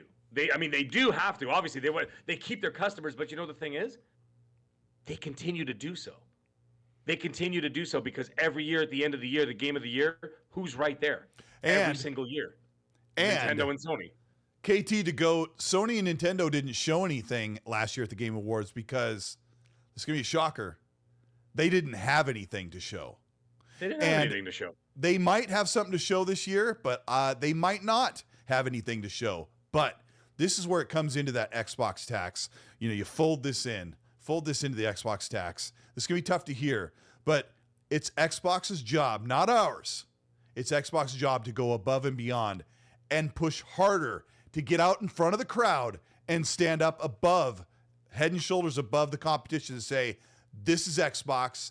This is what we have. We're here. We're not screwing around. We've got a ton of investments in. We've got big games coming. We've got twice as many games as the competition, and we are going to talk about it, and you're going to be talking about Xbox, and we're making our representation at the Game Awards tonight, and they're going to show one or two things, and they have to do that. They cannot afford to sit and wait.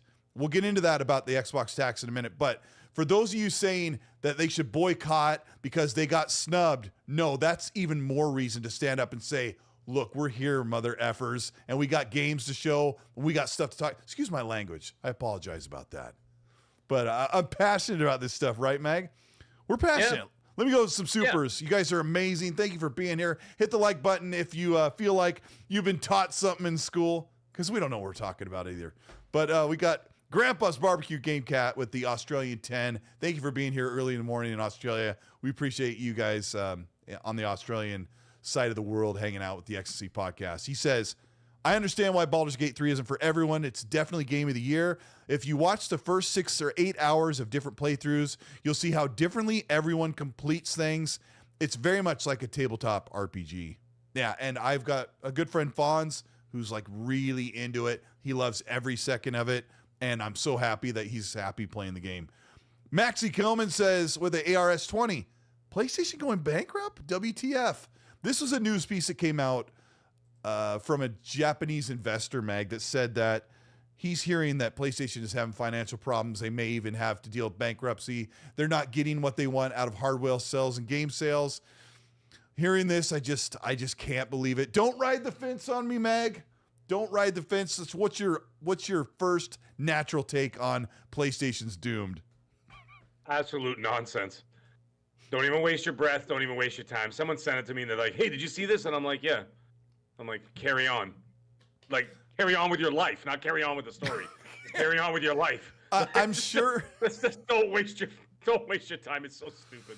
Yeah, I'm sure there's some thread of truth in there where PlayStation is maybe their projections aren't where they want to and they've got to shift focus, or they have to push this part of the market over to kind of make up for downtime during there, which Xbox is doing every year. So there must be some sort of truth, but for them to be bankrupt or ever be in any type of trouble, I don't. Yeah. Corporations deal with stuff all day long, every day, all day, lawsuits, this, that, class actions. I deal with that stuff all day. I mean, is my company doomed? Not a chance. By the way, Special Nick, I see what you wrote in the chat there. He didn't get it through. He said, what are you two old farts up to? But because it's a clean chat, it got blocked. So I tried to... Special Nick. I mean, we really get Special Nick blocked. We do call ourselves the old man up in the balcony from the Muppet Show, but you know, a bunch waving our fists at the sky. He got Jason Schreier blocked. That's it. You're out. Hargit Johnny, thank you for the 5. He says, I doubt it would cost that much to get Baldur's Gate on Game Pass. It already supposedly sold over 20 million copies on Steam. Not sure how much more it would sell. Hargit was also writing in the chat that would it really sell really well on the Xbox? Like Larian Studios and Xbox are probably having this conversation, right? Hey, Larian Studios, we feel like you may sell about this many units, but we can offer you this to go to Game Pass. And maybe the Game Pass thing looks maybe like, oh man, maybe we won't sell that many if we don't go into Game Pass. And maybe they're going to do it. I mean, I heard some people writing that in the chat as well. Hargit also reminds us that Larian announced the Xbox release date will be announced at the Game Awards. So, yes, I missed that information. Special Nick says, I'm roughly your age. I'm 43. No, sir. You are way younger than us. Way, way younger than us. Not way younger. Calm down. I'm only 48. 5 years. It's nothing. You don't understand that when you're 43 and you look at a 48-year-old, like, man, that guy. We look the same. Actually, you know what's funny? At 48, I actually look younger than a lot of people that I know are like in the real world or whatever. I'm like, oh yeah, dude's like 60, and there's like guys like, no man, I'm like 46. I'm like 46. I'm like, yep. Maybe you should like eat better, go for a walk or something. I don't know. Jeez. Anyways, I feel attacked. Chat. Oh my gosh, I went for a walk today, and I didn't have a Mountain Dew. I'm drinking Kirkland water from the sparkling, clean municipal water supply and bottled for you. I'm drinking soda water. It's got no sugar, no carbs, no anything. Oh my gosh. Totally derailed. Totally. Hargit says, thank you for the 5. He's got another one. He says, Xbox had multiple years with Game of the Year nominations. Outer Worlds, when they didn't own them. Psychonauts 2, yes. Deathloop, when the game was multi-plat. Now the goalpost is the Game of the Year has to be exclusive. And he goes, whatever. And you know what? The Game Awards aren't for us. They're for the developers. But yeah, that's it's not just really an mostly excuse. for us at our point. It's mostly just a talking point. But the thing is, at the end of the day, and this is always something that I've always said about Xbox, no one's doubting for a minute that they've had quality. They have, because it still stands to this day. It's 2023 going into 2024. Okay, this generation's basically 3 years old. My two favorite games of this generation are Psychonauts 2 and Horizon Forbidden West. Those are my two games of the generation so far. Dang. And there's a ton of games that I absolutely adore. You Sure. know, like your Resident Evil Villages and this and that, and so far Alan Wake and whatever else. All these other games that I've played, love them. Great. Halo Infinite, loved it. Loved the single player, loved the multiplayer. A lot of fun. Had a great time with it. Great, yeah, great game. But the problem with them is it's by the way, and also in 2021, Microsoft won Publisher of the Year. Yeah, wow. What are we talking about here? Flight They Sim, won Publisher of the Halo Year. Infinite, Forza Horizon 5, Psychonauts 2. Yeah, it was a big year. What Thank goodness hell for that. of a year for them. And then at the end of the year, they won Publisher of the Year. Right? Special Nick, I saw you trying to look at my rear end when I got up to move something. Yeah. Watch it. Of course he did. Yeah, of course he did. You're going to get blocked twice. Yeah, Should- you I and should your get- friend risk it for I the should get biscuit. Nick on here again. Last time, No, don't do it. I'm kidding, Nick. I'm just busting your chops because you call this old. so I don't remember this, but my friend Red Wolf was telling me that when Nick and I were on the show together, he said assume, and I made a big deal about how he said assume. I'm like, that's really mean of me to make fun of the way he talks. And I'm That's pretty fine, you can do sure it. that in Australia, their land was formed, like God made that place first. You know, he's like, oh, you build Australia, and then we built the PS5, and then like that. And I think that's how it sounds. No. Australia, listen, I'll tell you the entire history of Australia, okay? First of all, the Aboriginal people were there long before everybody else. And then what happened is the UK took Special Nick, risk it for the biscuit. An egg. It And- was like it and was all one their- egg. Yeah, an egg and all their criminal friends, and then they threw them in Australia and said, "Go fend for yourselves." And that's what happened. And that's exactly what happened. And that's But you why can't lump them all into the same. They're not all the same deadbeat people. No, they're not deadbeats. They're just criminals. The big difference. There's a lot of criminals that pay their bills. Okay, I'm just saying. Yeah. But risk it for the biscuit is a bit of both. He's a scumbag, he's a deadbeat, and he's a criminal all at the same time.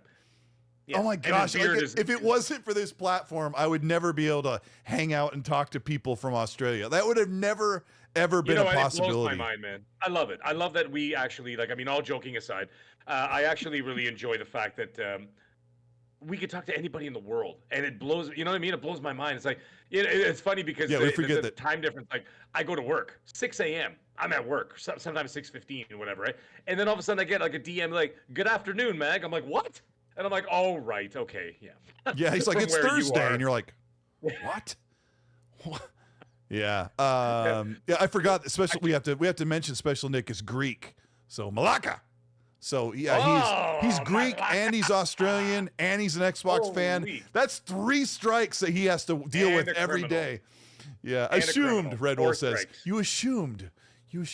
Yeah. Nick's You know great. what the thing is?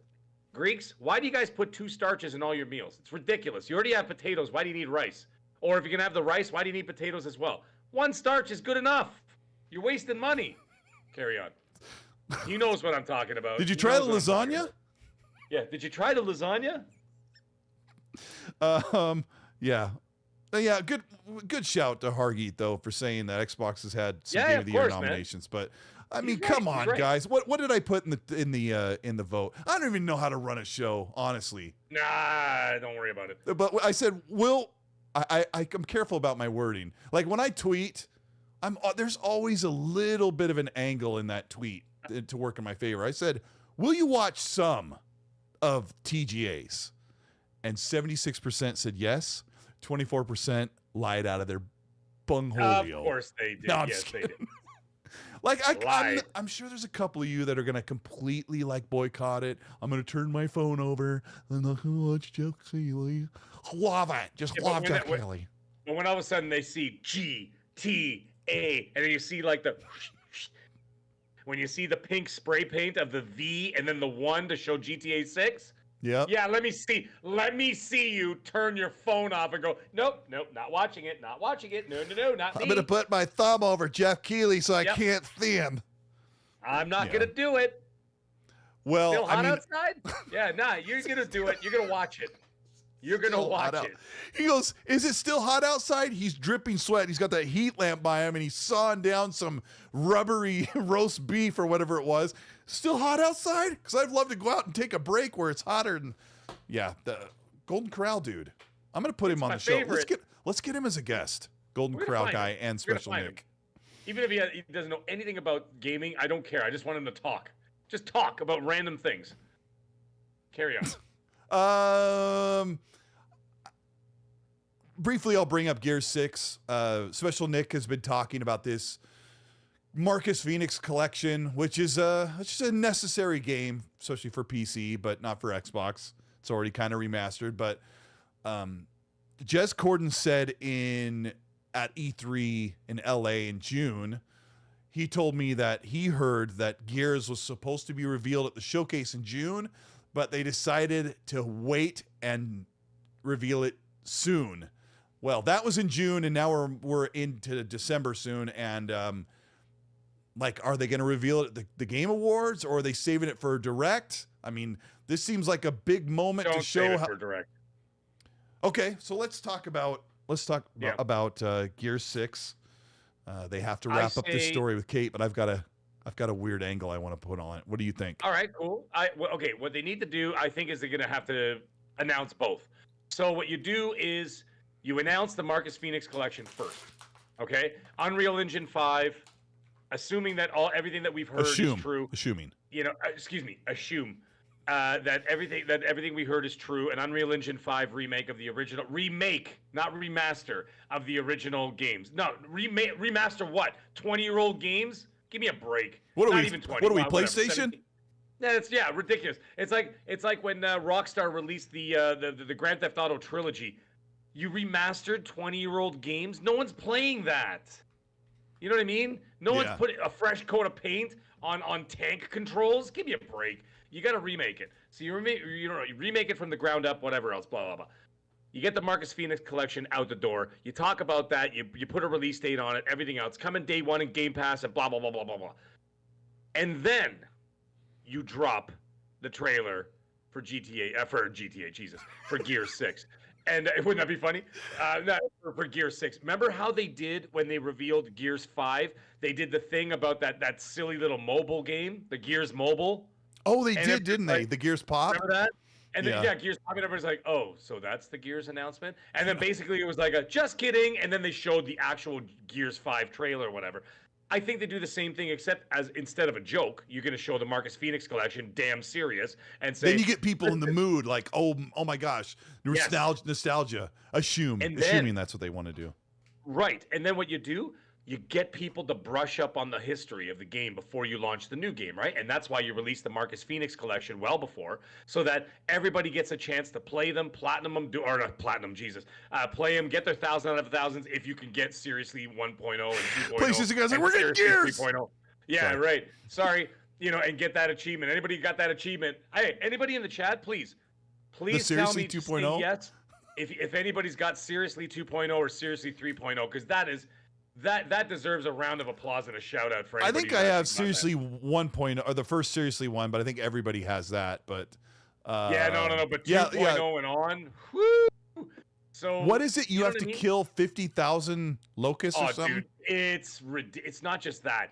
It's like the list is like this long of all the things you got to do to get that achievement. But shout out to shout out to Red Wolf in the chat. I was talking to him before the show. I'm like, install Gears 4.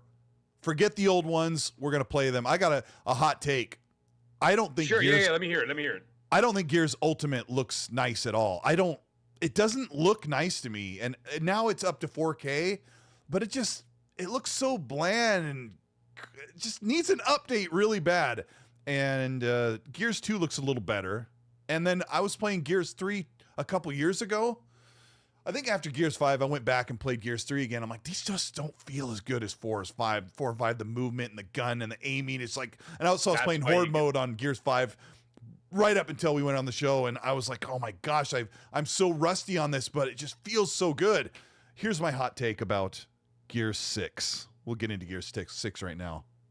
Everyone's really upset about Kate being the main character. There's a lot of people who don't like that it's about Kate Diaz, that it's not about the Phoenix family anymore. There's a canon ending that everybody's worried about.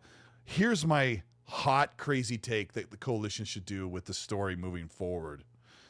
Yes, Wild Samurai, they should bring Cliffy B in, absolutely. 100%. I think they should spend the first 2 hours wrapping Kate's story and then continue forward. How do you do this? Like, this was my first idea, and maybe it's just too jarring. But spend the first 2 chapters of the game wrapping up Kate's story and making closure with where she is in her family history and what's gone on. And then do a flashback segment. And now the rest of Gears 6, the rest of the 6 or 8 hour campaign is the Marcus Phoenix prequel. Like when he first joined the COG, when he was young, before he got thrown in prison. And you start Gears from there. A whole reboot of the game. Young Marcus Phoenix, before the do-rag even. I don't know, whatever it's got to be, and make it gritty, make it punchy, and make it scary. That's what I want. That's what I want. Because I think people are kind of feeling the same thing, Mag, with Halo. They didn't like the way Halo 5 story went, and they kind of just closed it up halfway through and kind of pushed their own way to the next part of the story. So, I don't know. What do you think, Mag? Am I crazy? No, well, you know what the thing is, what I don't like that writers do, and game directors do it a lot, is they paint themselves into a corner with characters. And that's a really stupid thing to do. Like, for example, if you want to take like the proper way to do anything, you take a Simpsons, you take a Family Guy, those kind of things, and you know what they do with those? They keep them eternal. Bart is always 8 years old. Yeah, I love that. For 34 years, he's 8 years old. He didn't grow up. He didn't become an old man. They didn't paint them. And then you know what they keep doing? They paint themselves into this corner, and then all of a sudden they're like, well, now what do we do? Now they try to write their way out of it. And then they write the stories in directions that nobody cares about, right? And that's why we had the problem with Kate. That's why we had the problem with all that stuff. They should have just kept it Marcus Phoenix forever. Yes, you could have side characters, side quests. You could have had the Kate storyline, but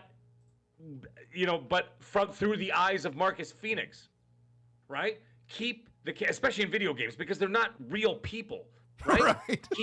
Right. Keep them eternally the same age so you can write stories forever. But by doing what they've done, you made Marcus an old man. He's not useless, but he's not what he was. How All old the other is he? people are dead. Wow, I would say he's probably in his 60s in the game, wouldn't you think? Like in Gears 5? Yeah, somewhere around there. I think so. Like, yeah, that's what I would say. He should have been 30. He should have been 40 years old forever. That's it. And you keep him the same age, him and his cronies. Yeah, some die here, some die there. That's part of the thing. But they stay the same, and you know what? Then you could continue to write great stories, and you could still, like I said, you could still have the Kate story in there. You could still have all those things, but it's through the eyes of Marcus Phoenix helping Kate on her way, and she's like, you know what I mean? She's the But it's too late for that. I mean, isn't it too late to do that? And that's why I have massive disagreements with the way writers do things, because if you're going to write an open-ended thing, like, for example, video games, right, as one medium that you could keep as open-ended. Look at Marvel. How badly did they screw themselves with Endgame, right? Yeah, I mean, but the actors are getting old. Yes, they are. They are. But you know what they could have done? They could have rebooted with different actors playing the same part. You couldn't find another guy to play Black Panther? You had to go in the direction that literally nobody wanted to go. I know, but you couldn't find someone else to play T'Challa after that? Yeah. For crying out loud? You know what I mean? You could keep these characters going forever. James Bond has had how many people play James Bond?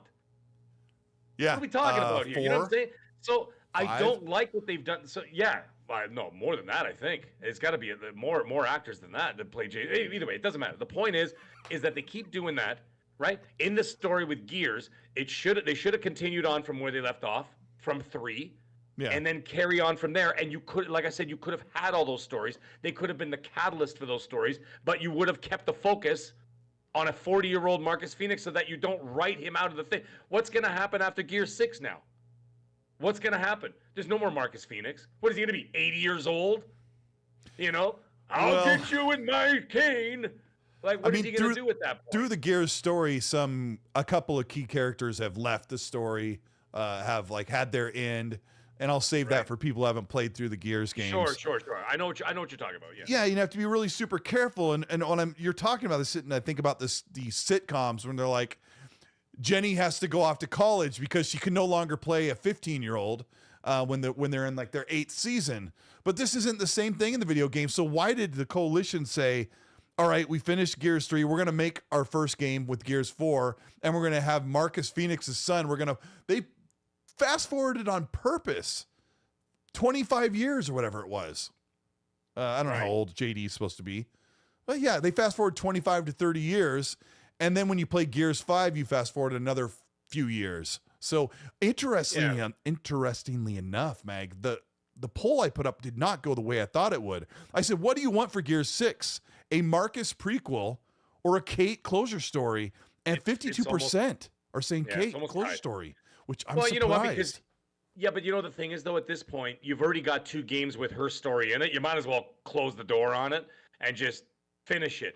It's somewhat interesting, but it's okay. It's not bad. It's not a bad story, but it's not a great story to me. And I'm like, okay, well, we just wasted 3 games with this story that, like, you know, people are kind of lukewarm on.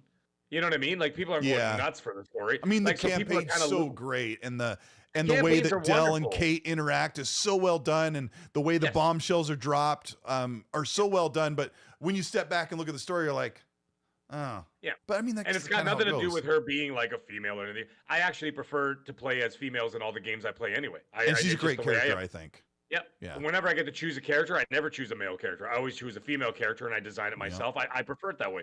Ever since I've been playing action adventure games. What do you do when you get to the booty slider? Do you go all the way up, or do you try to tailor it back just a little bit? I tailor it back a little bit. Come on, you got to go medium. Kind of go medium. Not too much, not too little. Medium high, or Special Nick in the chat says straight medium. You're a medium booty kind of guy, aren't you? Aren't you, Meg? Special Nick in the chat says Hivebusters shows that you can have a Gears spinoff and still get a great game. I just read that. Yes, he's not wrong. But would that have sustained itself for 3 games? Like a trilogy? Because that was a snippet. That was a great little side story, which was a wonderful. I loved Hivebusters. Because Gears 4, I was kind of like, eh. Remember, you know, because I was starting to get pissed off. I'm like, how many robots am I gonna have to fight now? Like, I'm just getting tired of this, right? And then Gears 5 did better, but I gotta say, Hivebusters was the crown jewel for me for this new trilogy. Is Hivebusters. It was great story, great characters, great backstory. You know how they have the little banter where they learn about each other and like what they've been through and everything else and the reasons why they're there. That was great. In the opening scene when he kicks him out of the helicopter, he flips him off. Like, it was like, that was so cool. Like, they have such great establishment there, but I don't know. I don't even remember the names of those characters. I played that like 2-3 years ago, but I still really love that 3-hour piece of it was wonderful. It was a great little story. Like, you could have Gears of War stories in the future. I don't know. You could have all these different things that they could do. There's a lot of things that they could have done, should have done, would have done, especially with the Game Pass model. I've talked about this forever. If you're going to have Gears, why even bother releasing a whole Gears game once every 5 years or 4 years or whatever? Why don't you release a Hivebusters twice a year? You know what I mean? Short, like Gears of War stories, and you keep people engaged. Excuse me. You keep people engaged in Game Pass. Going back, playing. Remember when Phil talked about that, having episodic content in Game Pass to keep people subscribed month after month with the gaming? That never happened. None of that happened. And, like, you know, they could have done cool stuff like that. I would have loved like a whole subgenre of 1 to 2 hour experiences once every 6 months called Gears of War stories or something, right? And then have like a Hivebusters adventure you could play with your friends twice a year, something to look forward to. You know what I mean? And like an ongoing, like, you know, games as a service, you know, live, you know, multiplayer, whatever, and have it just thriving as one big community as opposed to individual games. You know what I mean? I don't know, whatever. I think the problem with Coalition, and your ideas are super great. And I'm sure everybody's on board with those. But all I've heard about the Coalition over the past 3 years is that they're helping State of Decay 3. They're helping Undead Labs. They were helping the Unreal Engine creation and cultivation of Unreal Engine 5.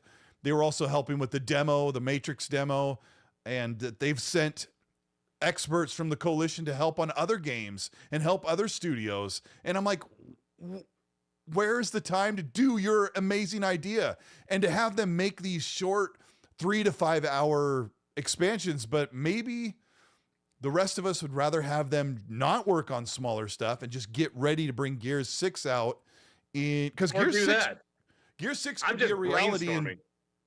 What's that? I see people in the chat. I'm saying we're just brainstorming ideas here. Yeah. Oh yeah. We don't know anything. In the chat, getting pissy pants. What I'm saying, I'm not talking about big expansions twice a year. I'm talking about little snippet, like little episodic things. Like what was that game that came out? The hell was it called? Life is Strange. Yeah. You know what I mean? Like, how they, like little things like that. Like, I'm not talking these, and of course you can have the big monster experiences, the big ones, but after 6, where are you going? You know what I mean? Where are you going after that? That's the bigger question is where are we going with this after that's all said and done? Because now you're closing the book on not only Kate, you're most likely closing the door on anybody who survived, the first 6 games, right? Yeah. So, your Marcus Phoenix and everything else, you're not going to, the only choice, and this is something I actually said for Last of Us 3, go backwards. Go backwards. Yeah, going forward doesn't really work. And this is what I'm getting at. They keep painting themselves in the corner with bad writing. It's just, you're handcuffing yourself to a narrative that you won't be able to write your way out of, and when you try, it just looks like you're going by the seat of your pants, and it's just you're forcing amateur. It. You're forcing it, and it's amateur, and people don't like it. Say what you want. You can live in whatever echo chamber you want, but people aren't happy with it. You know what I mean? And so, there it is. I'm trying to think of examples where a trilogy really carries its way through, because even for the most part, the original Gears trilogy, they almost can stand up on their own. Like, nothing really has to carry forward other than the same crew working together again. But they get really heavy as games now. They're really story based and heavy with the writing. So I have to go back, and I'll go back and finish Gears 5 and play it again. Because I've played it twice, and I need to go back and see how the ending leaves you hanging and wondering where it's going to go next. Darth Vicious, a good friend in the chat. He's still rocking the profile picture that I drew of him and the nicknames of his kids are in the drawing. It's probably hard to see, but yeah, that's so cute. Darth Vicious is a good guy. He says, kill Kate off, man, and make Marcus's son become an evil villain, and Marcus has to decide what to do. That's crazy. I don't know what they're going to do, and I can't talk about it because I know people in the chat haven't finished Gears 5, but the Coalition has to decide if they're going to give you 2 ways to play the game, or if they're going to decide what is canon based on their own decision. That's a good point. Yeah, that is a good point. I think we talked about that last week briefly about the canon, picking the canon ending. But for anybody in the chat who knows, you know what we're talking about here. Yeah, we're not gonna, just in case there's new people to the ecosystem, you never know, right? Yeah, I know some people the game's been out for years, but there's new people that come every day, right? So, I got a new TV. I've never had a 65-inch TV before, and I got it mostly all calibrated up. And when I played Gears 5 on it today, I was like, yeah. I have a great OLED that I replaced. Right? This is another great one. But I forgot how amazing Gears 5 looks. Oh my gosh, it looks so good. And Jez Corden says that he said that people that he's talked to that have seen the game says Gears 6 looks insane. He was sitting next to me in the lobby of the hotel when I finally got to meet him in June, and he was like, bro, I heard Gears 6 looks insane, and they wanted to show it, but they're not ready. Sure, yeah. And they said soon. So and Special Nick was in the chat. He says, I don't think they're going to show it at the Game Awards, and I really hope they do. And if they've got anything ready, they should. Yes, they really should. Don't wait for. The thing is, at the end of the day, when Xbox has its own event, it's a niche event, because you're not going to get 80 million people, whatever, plus watching the Xbox event. Get You're gonna real. get 15 million views or something overall, all your platforms, but not like the Game Awards. Not like the Game Awards. So you know what? If you want a maximum, and when I say niche, I mean niche compared to like the Game Awards in terms of the engagement it gets. Are you insane? That's where you want you. That's where you got to do it. And if You you're gotta do it Coalition, there. Mag, what do you want? If you're the studio working on Gears, More money. did you try the lasagna? We want raises. We Like- want raises, not pizza parties. Yeah, sorry. I've seen, Oh, I you see want a that raise? joke. I see that joke. It's Yeah. like when they can't afford to give you a raise, so they just throw you a pizza party. Yeah. Like if you're a Coalition and you want to show that at the biggest place. If you're a performer, Yes. a creator, like when I used to sing all the time, like I wanted more people there. You don't want to sing in front of 8 people. It's awkward. And the thing is, when you're doing an Xbox event, specific Xbox event, who are you attracting?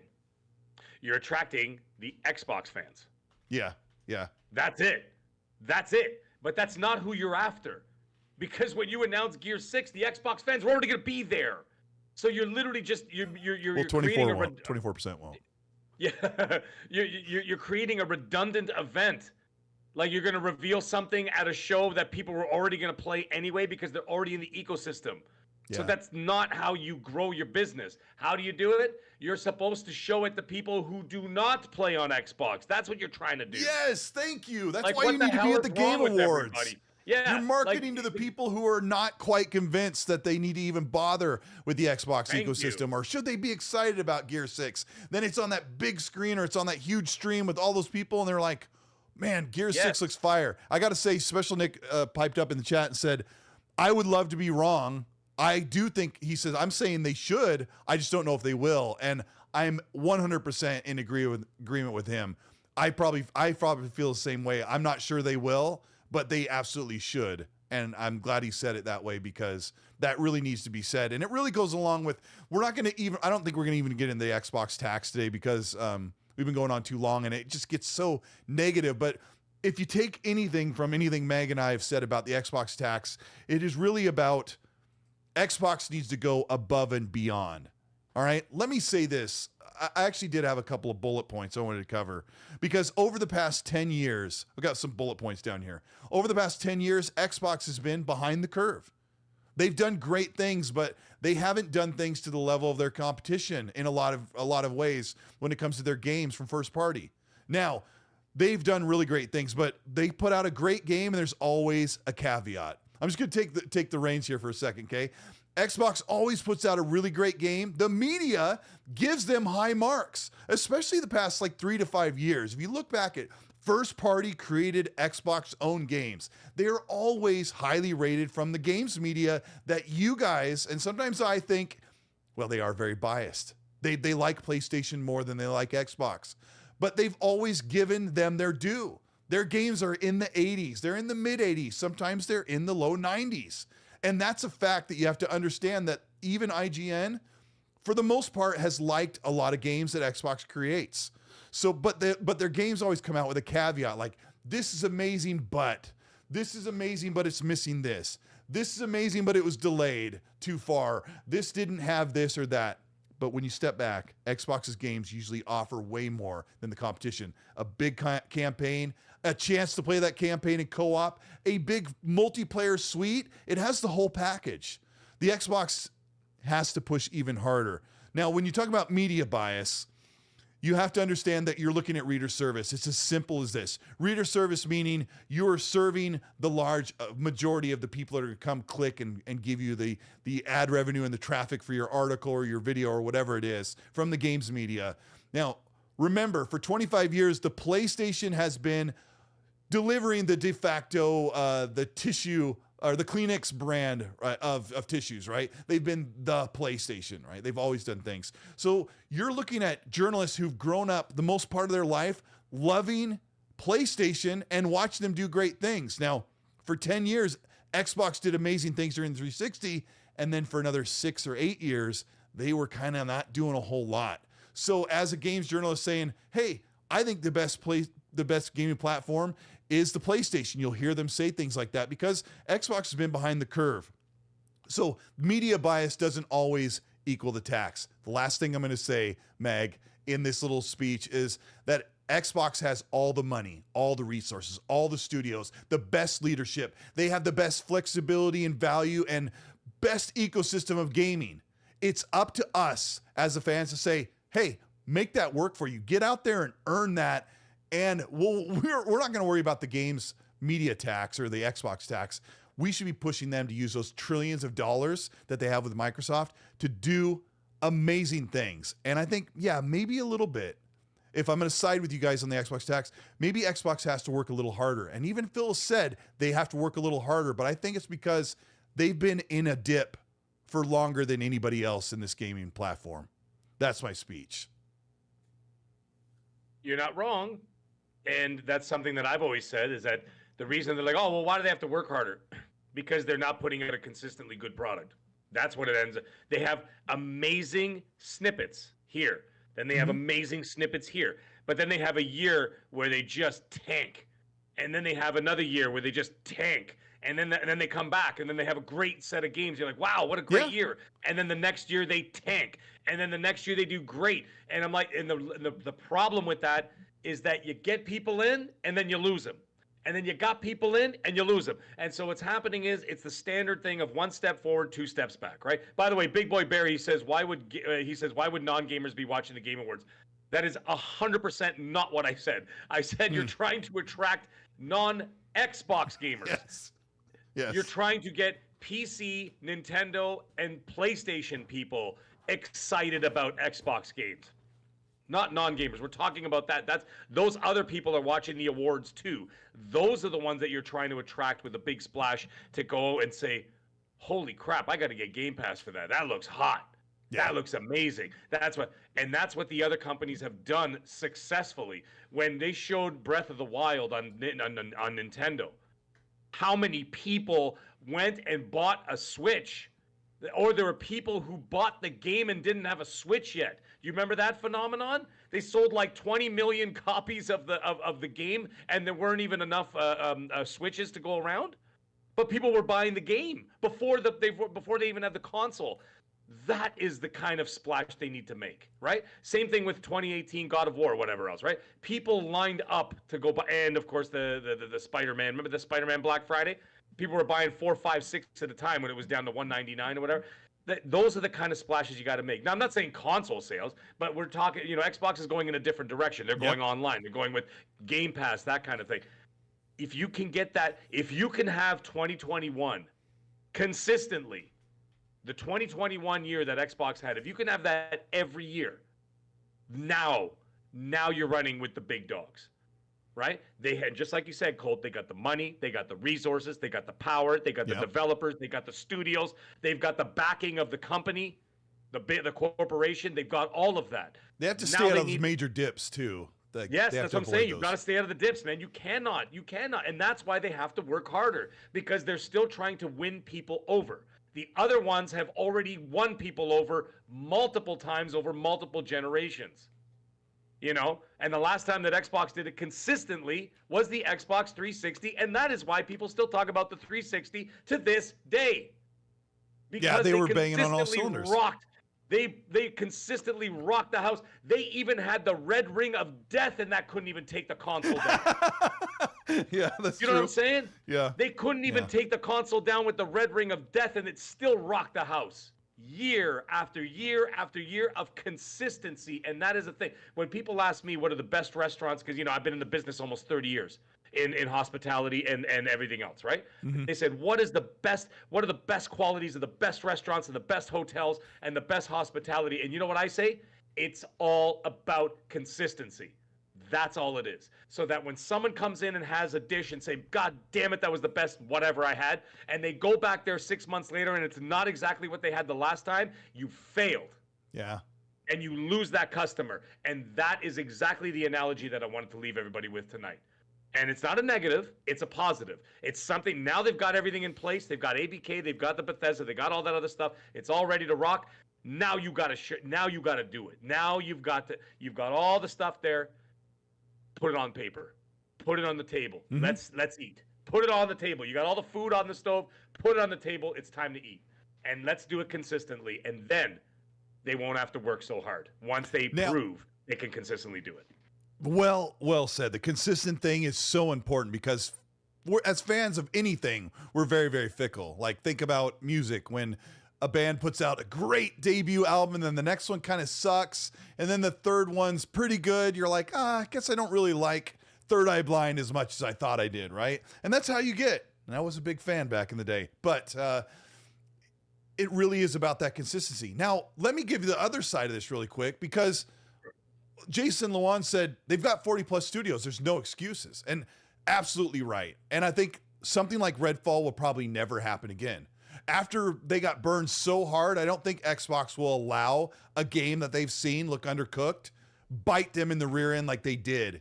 And they made that choice, and I think they'll never make that choice again. So maybe games just get delayed a little longer, but I'll say the same thing Destin said. Xbox has a far better, higher bar quality of roadmap games coming the rest of the generation. But I think it'll take them the rest of the generation to completely eliminate what you guys feel is the Xbox tax. And you know what? I'm with you about 5 points out of 100 when it comes to like a Metacritic score or an OpenCritic score. Maybe there is a little bit of an Xbox tax. Maybe it drops a game down 5 points. And maybe we've seen that be calculatable where you can see it. And I do feel that a little bit, but I also feel like the Xbox tax is an excuse for Xbox to say, hey, you know, we got to work harder. Yeah, absolutely, you have to work harder. But the games they have coming the rest of the generation look far more bright and promising than what PlayStation's shown. And most of those games are in-house, like their own studios. Even with Call of Duty Modern Warfare 3 being the worst Call of Duty in ever of the history of Call of Duties, Xbox is at an 80% out of 100 next to PlayStation's 82% in first-party games this generation. And that says a lot that there are no more excuses. I think Xbox is going to push over this, but it's our job as the fans to say, you need to keep working harder, go above and beyond. And if that means, Mag, showing up at the Game Awards big, puffing your chest out, then gosh dang it, you better do it. Of course you do. You have to do it. You have to be at the Game Awards. And you can't, and you know that year that you talked about, 2022, when Phil sat there, that poor guy, and that look on his face, it was eating him alive like a parasite inside of his body, eating his soul. And it was destroying him. him. It destroyed us a little bit, right? And it was, you know what I mean? And so, by the way, 80s cartoon villain, that's really funny. He said Mag had the best hands after that. And I'm like, yeah, I'm Italian. I talk with my hands a lot. You know what I mean? But the thing is, it pained him to do so. But you know what? You got to keep coming back. You can't just give up. You got to keep going. You got to keep putting stuff out there. And you got to be consistent, not only with the product, but also with the marketing. Another example, last one I'll give. Coca-Cola. Who the hell doesn't know what Coca-Cola is? But what is in every single ad when you're watching a movie on TV, or you're watching a TV show, or you're watching the Super Bowl, or you're watching the World Series, or the NBA championships? Okay, it sells itself. But what is every commercial, for Christ's sake? Every time there's a commercial, a Pepsi or a Coke commercial when you don't even need one, right? You don't need one. They've been around for 130 years, for crying out loud. You know, when they actually used to have cocaine. By the way, we're going to bring that back. Eh? I want, never mind voting for Hogwarts. I want this a vote to put cocaine back in Coca-Cola. Anyways, the thing is, are you going to finish your Coke? Yeah. Hold on a second. Oh, woo! So, Zing! Anyway. Yeah, no kidding. That's what Gaz is doing right now. Yeah. Yeah, he's like this. Souls! Bro! Souls! Bro! Yeah. Anyways, in all seriousness, Gaz, I hope you heard all of that. Coca-Cola doesn't need to advertise, but they keep doing it. Why? Because you're continuously marketing to people who've never had Coca-Cola. There are people who've never had it. My daughter's never had it, right? And keep it away from her, would you? She's just a child, right? But she's never had it, right? So who are they marketing to? They got to keep marketing and marketing. They got to keep that marketing machine going, because you're going to try and rope in more people. They're not doing these advertisements for us. Like, Gear 6, Colt, are they trying to sell you on an Xbox? We're on an Xbox podcast, for Christ's sake. We're not going anywhere. Yeah, you don't need to sell Gear 6 to me. I'm going to play it when it comes out. Yeah. Right, we're going to play it when it comes out. Okay? We're going to play it when it comes out. That's all there is to it. You don't have to market to us. You have to market to the people who don't know what Gears is. Or the younger generation, or my son, who's never played Gears, right? He's never played Gears. but he wasn't old enough to do that yet. I wasn't about to have a little child sit there with a chainsaw and cut a guy, cut a guy's skull in half. You know what I mean, with a chainsaw. So I wasn't about to have him do that. But there is going to be a point in time where he will be old enough to do that stuff, and he's going to want to. So that's who you have to keep marketing, and that's why you got to keep doing it. So Game Awards, I look forward to it, we'll have lots to talk about when it happens. I mean, I think they're going to have something to show, and gosh, I hope that what Jez Corden heard about soon really means Game Awards, and maybe a little bit of that is for the list wars or for the fans to do their own puffing of the chest and say, hey, look, they showed Gears blew everybody away, looks insane, looks like it's going to be big, maybe it looks like it's going to return to form. Like, that stuff's kind of important too, because then you got the fans that were already going to buy, they already own the Xbox, like you said, they were already going to play Gears, but then they're out there doing the word of mouth marketing for you because it was in front of all those people. Maybe even get some of the diehard PlayStation fans who are like, man, Gears 6 looks kind of fire. And that's a really good thing to hear. I've got tons of PlayStation fans. I got tons of PlayStation friends and fans and people in that community, whatever else, right? If they ask me, if I'm talking to one of them in a chat or something like, hey, what are you doing? I'm like, oh man, I was just playing that Gear 6, man. It's ridiculously good, or this and that. You're exposing it to a whole other side of people who may or may not be involved in that ecosystem. They might be like, well, if Mag loves it, maybe I should check it out because we have similar tastes in games or whatever, right? Even if we're even if we're playing on the PlayStation, they'll consider that. I didn't buy a PS4 right away. I had PS1, PS2, PS3 pretty much near the launch. Well, I had 1 and 2 from launch. Part 3, I got it when it was available. And then Part 4, I waited, I think, like 2 years before I got it, right? But it took those couple of years before I was like, God, they got some awesome games over there. I got to get this thing now. And I got it around Uncharted 4, right? And then never looked back. Same, yeah. You know what I mean? So it's so, I mean, they don't have to sell me on a PlayStation, but there was a specific point in time where I was like, well, now I can't deny having a PlayStation 4. So I did, and I got that. That's what they need to do, where people, and of course you don't have to buy an Xbox. All you have to do is find an avenue to be able to get your way into Game Pass, right? And so you'd be like, oh man, now I got to subscribe. This is a game that I can't ignore, or whatever, right? And that's what they need to do. That's it. Yeah. There's no mystery to this. There's no mystery to this. It's not hard. It's just marketing. Not hard. Just marketing. You just got to business. do it. And you got to bring people in with a quality product. That's it. I mean, I think we're seeing Xbox be more bold, but they sure cowered down last year when the chips were down. Gamer by Choice with a $5 says, not every gamer cares about the awards, guys. I stopped watching award shows years ago. Just wait for people to make videos about them. Yeah, Gamer, you can check out if I report on the big reveals for the Game Awards, but because Jeff Keighley uses it as a platform to do reveals so he can get ad revenue and get people to watch the awards, it's kind of the other way around. Like, people aren't watching it for the awards. They may be watching for the game of the year. Maybe. I mean, that really happens in a minute. I think they're there to watch what is revealed and what's being celebrated more than anything. So I really do feel like the Game of the Year awards, the entertainment part is really for us, but the awards go to the developers. Dub with a $10 super. Thank you so much, Dub. He says, so interesting to hear different opinions about the games we love.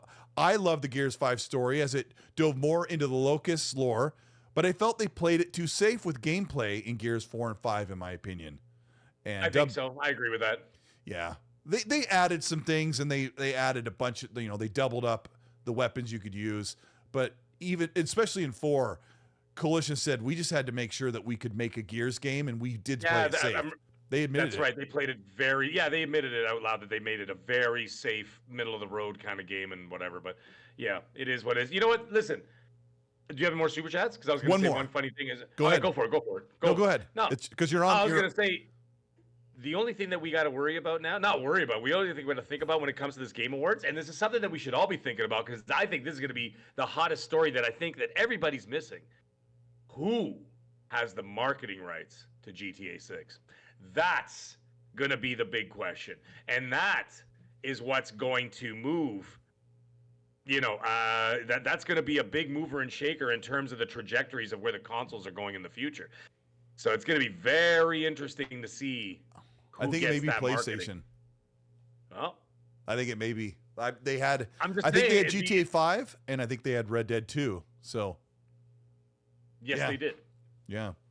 This is a cool question from the doctor. Thank you so much for the Canadian $7. He says, That's my cousin, by the way. oh, okay. He's got a question for you, and you probably already know the answer I was going to ask. He says, great show, boys. Mag, should I buy my ex-girlfriend's kid a present for Christmas? Any ideas? Ex-girlfriend. No, what are you, crazy? No, she's not even talking to you right now. She stopped talking to him like 2 months ago, and it was like, it's her birthday coming up. Should I message her? I'm like, no. She stopped talking to you, and it's your ex, for crying out loud. And she has a child? Are you out of your mind? Chat, can you tell him what's what?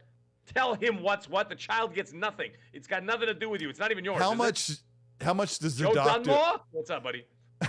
How much does the doctor feel that he's going to win her back? And how much of that is reality? Welcome to the Relationship Podcast with Mag and Go. Yeah, no, it's not going to happen. It's not going to happen. Listen, I know the woman that he's talking about. I actually know who she is. It's not going to happen, doctor.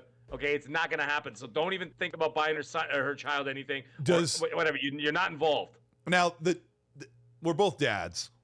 The father in me is like, does this boy or child have... No relationship to him whatsoever. Okay. Does this child have someone that's going to buy him or her birthday or Christmas presents? Like, is that part handled? I don't. I'm sure, like other people, maybe not a man, but certainly other people in the family. Sure. Yeah. If the child but is no going relationship to get between him and no relationship between him. No. It's not like the little kid says, "Are you my dad now?" Nothing like that. They don't hang out. They don't play catch. So there's no relationship whatsoever. It's to curry a favor with the child to try get curry a favor with the girl. Yeah, I think skip it. Go. I think skip it. Even though I don't.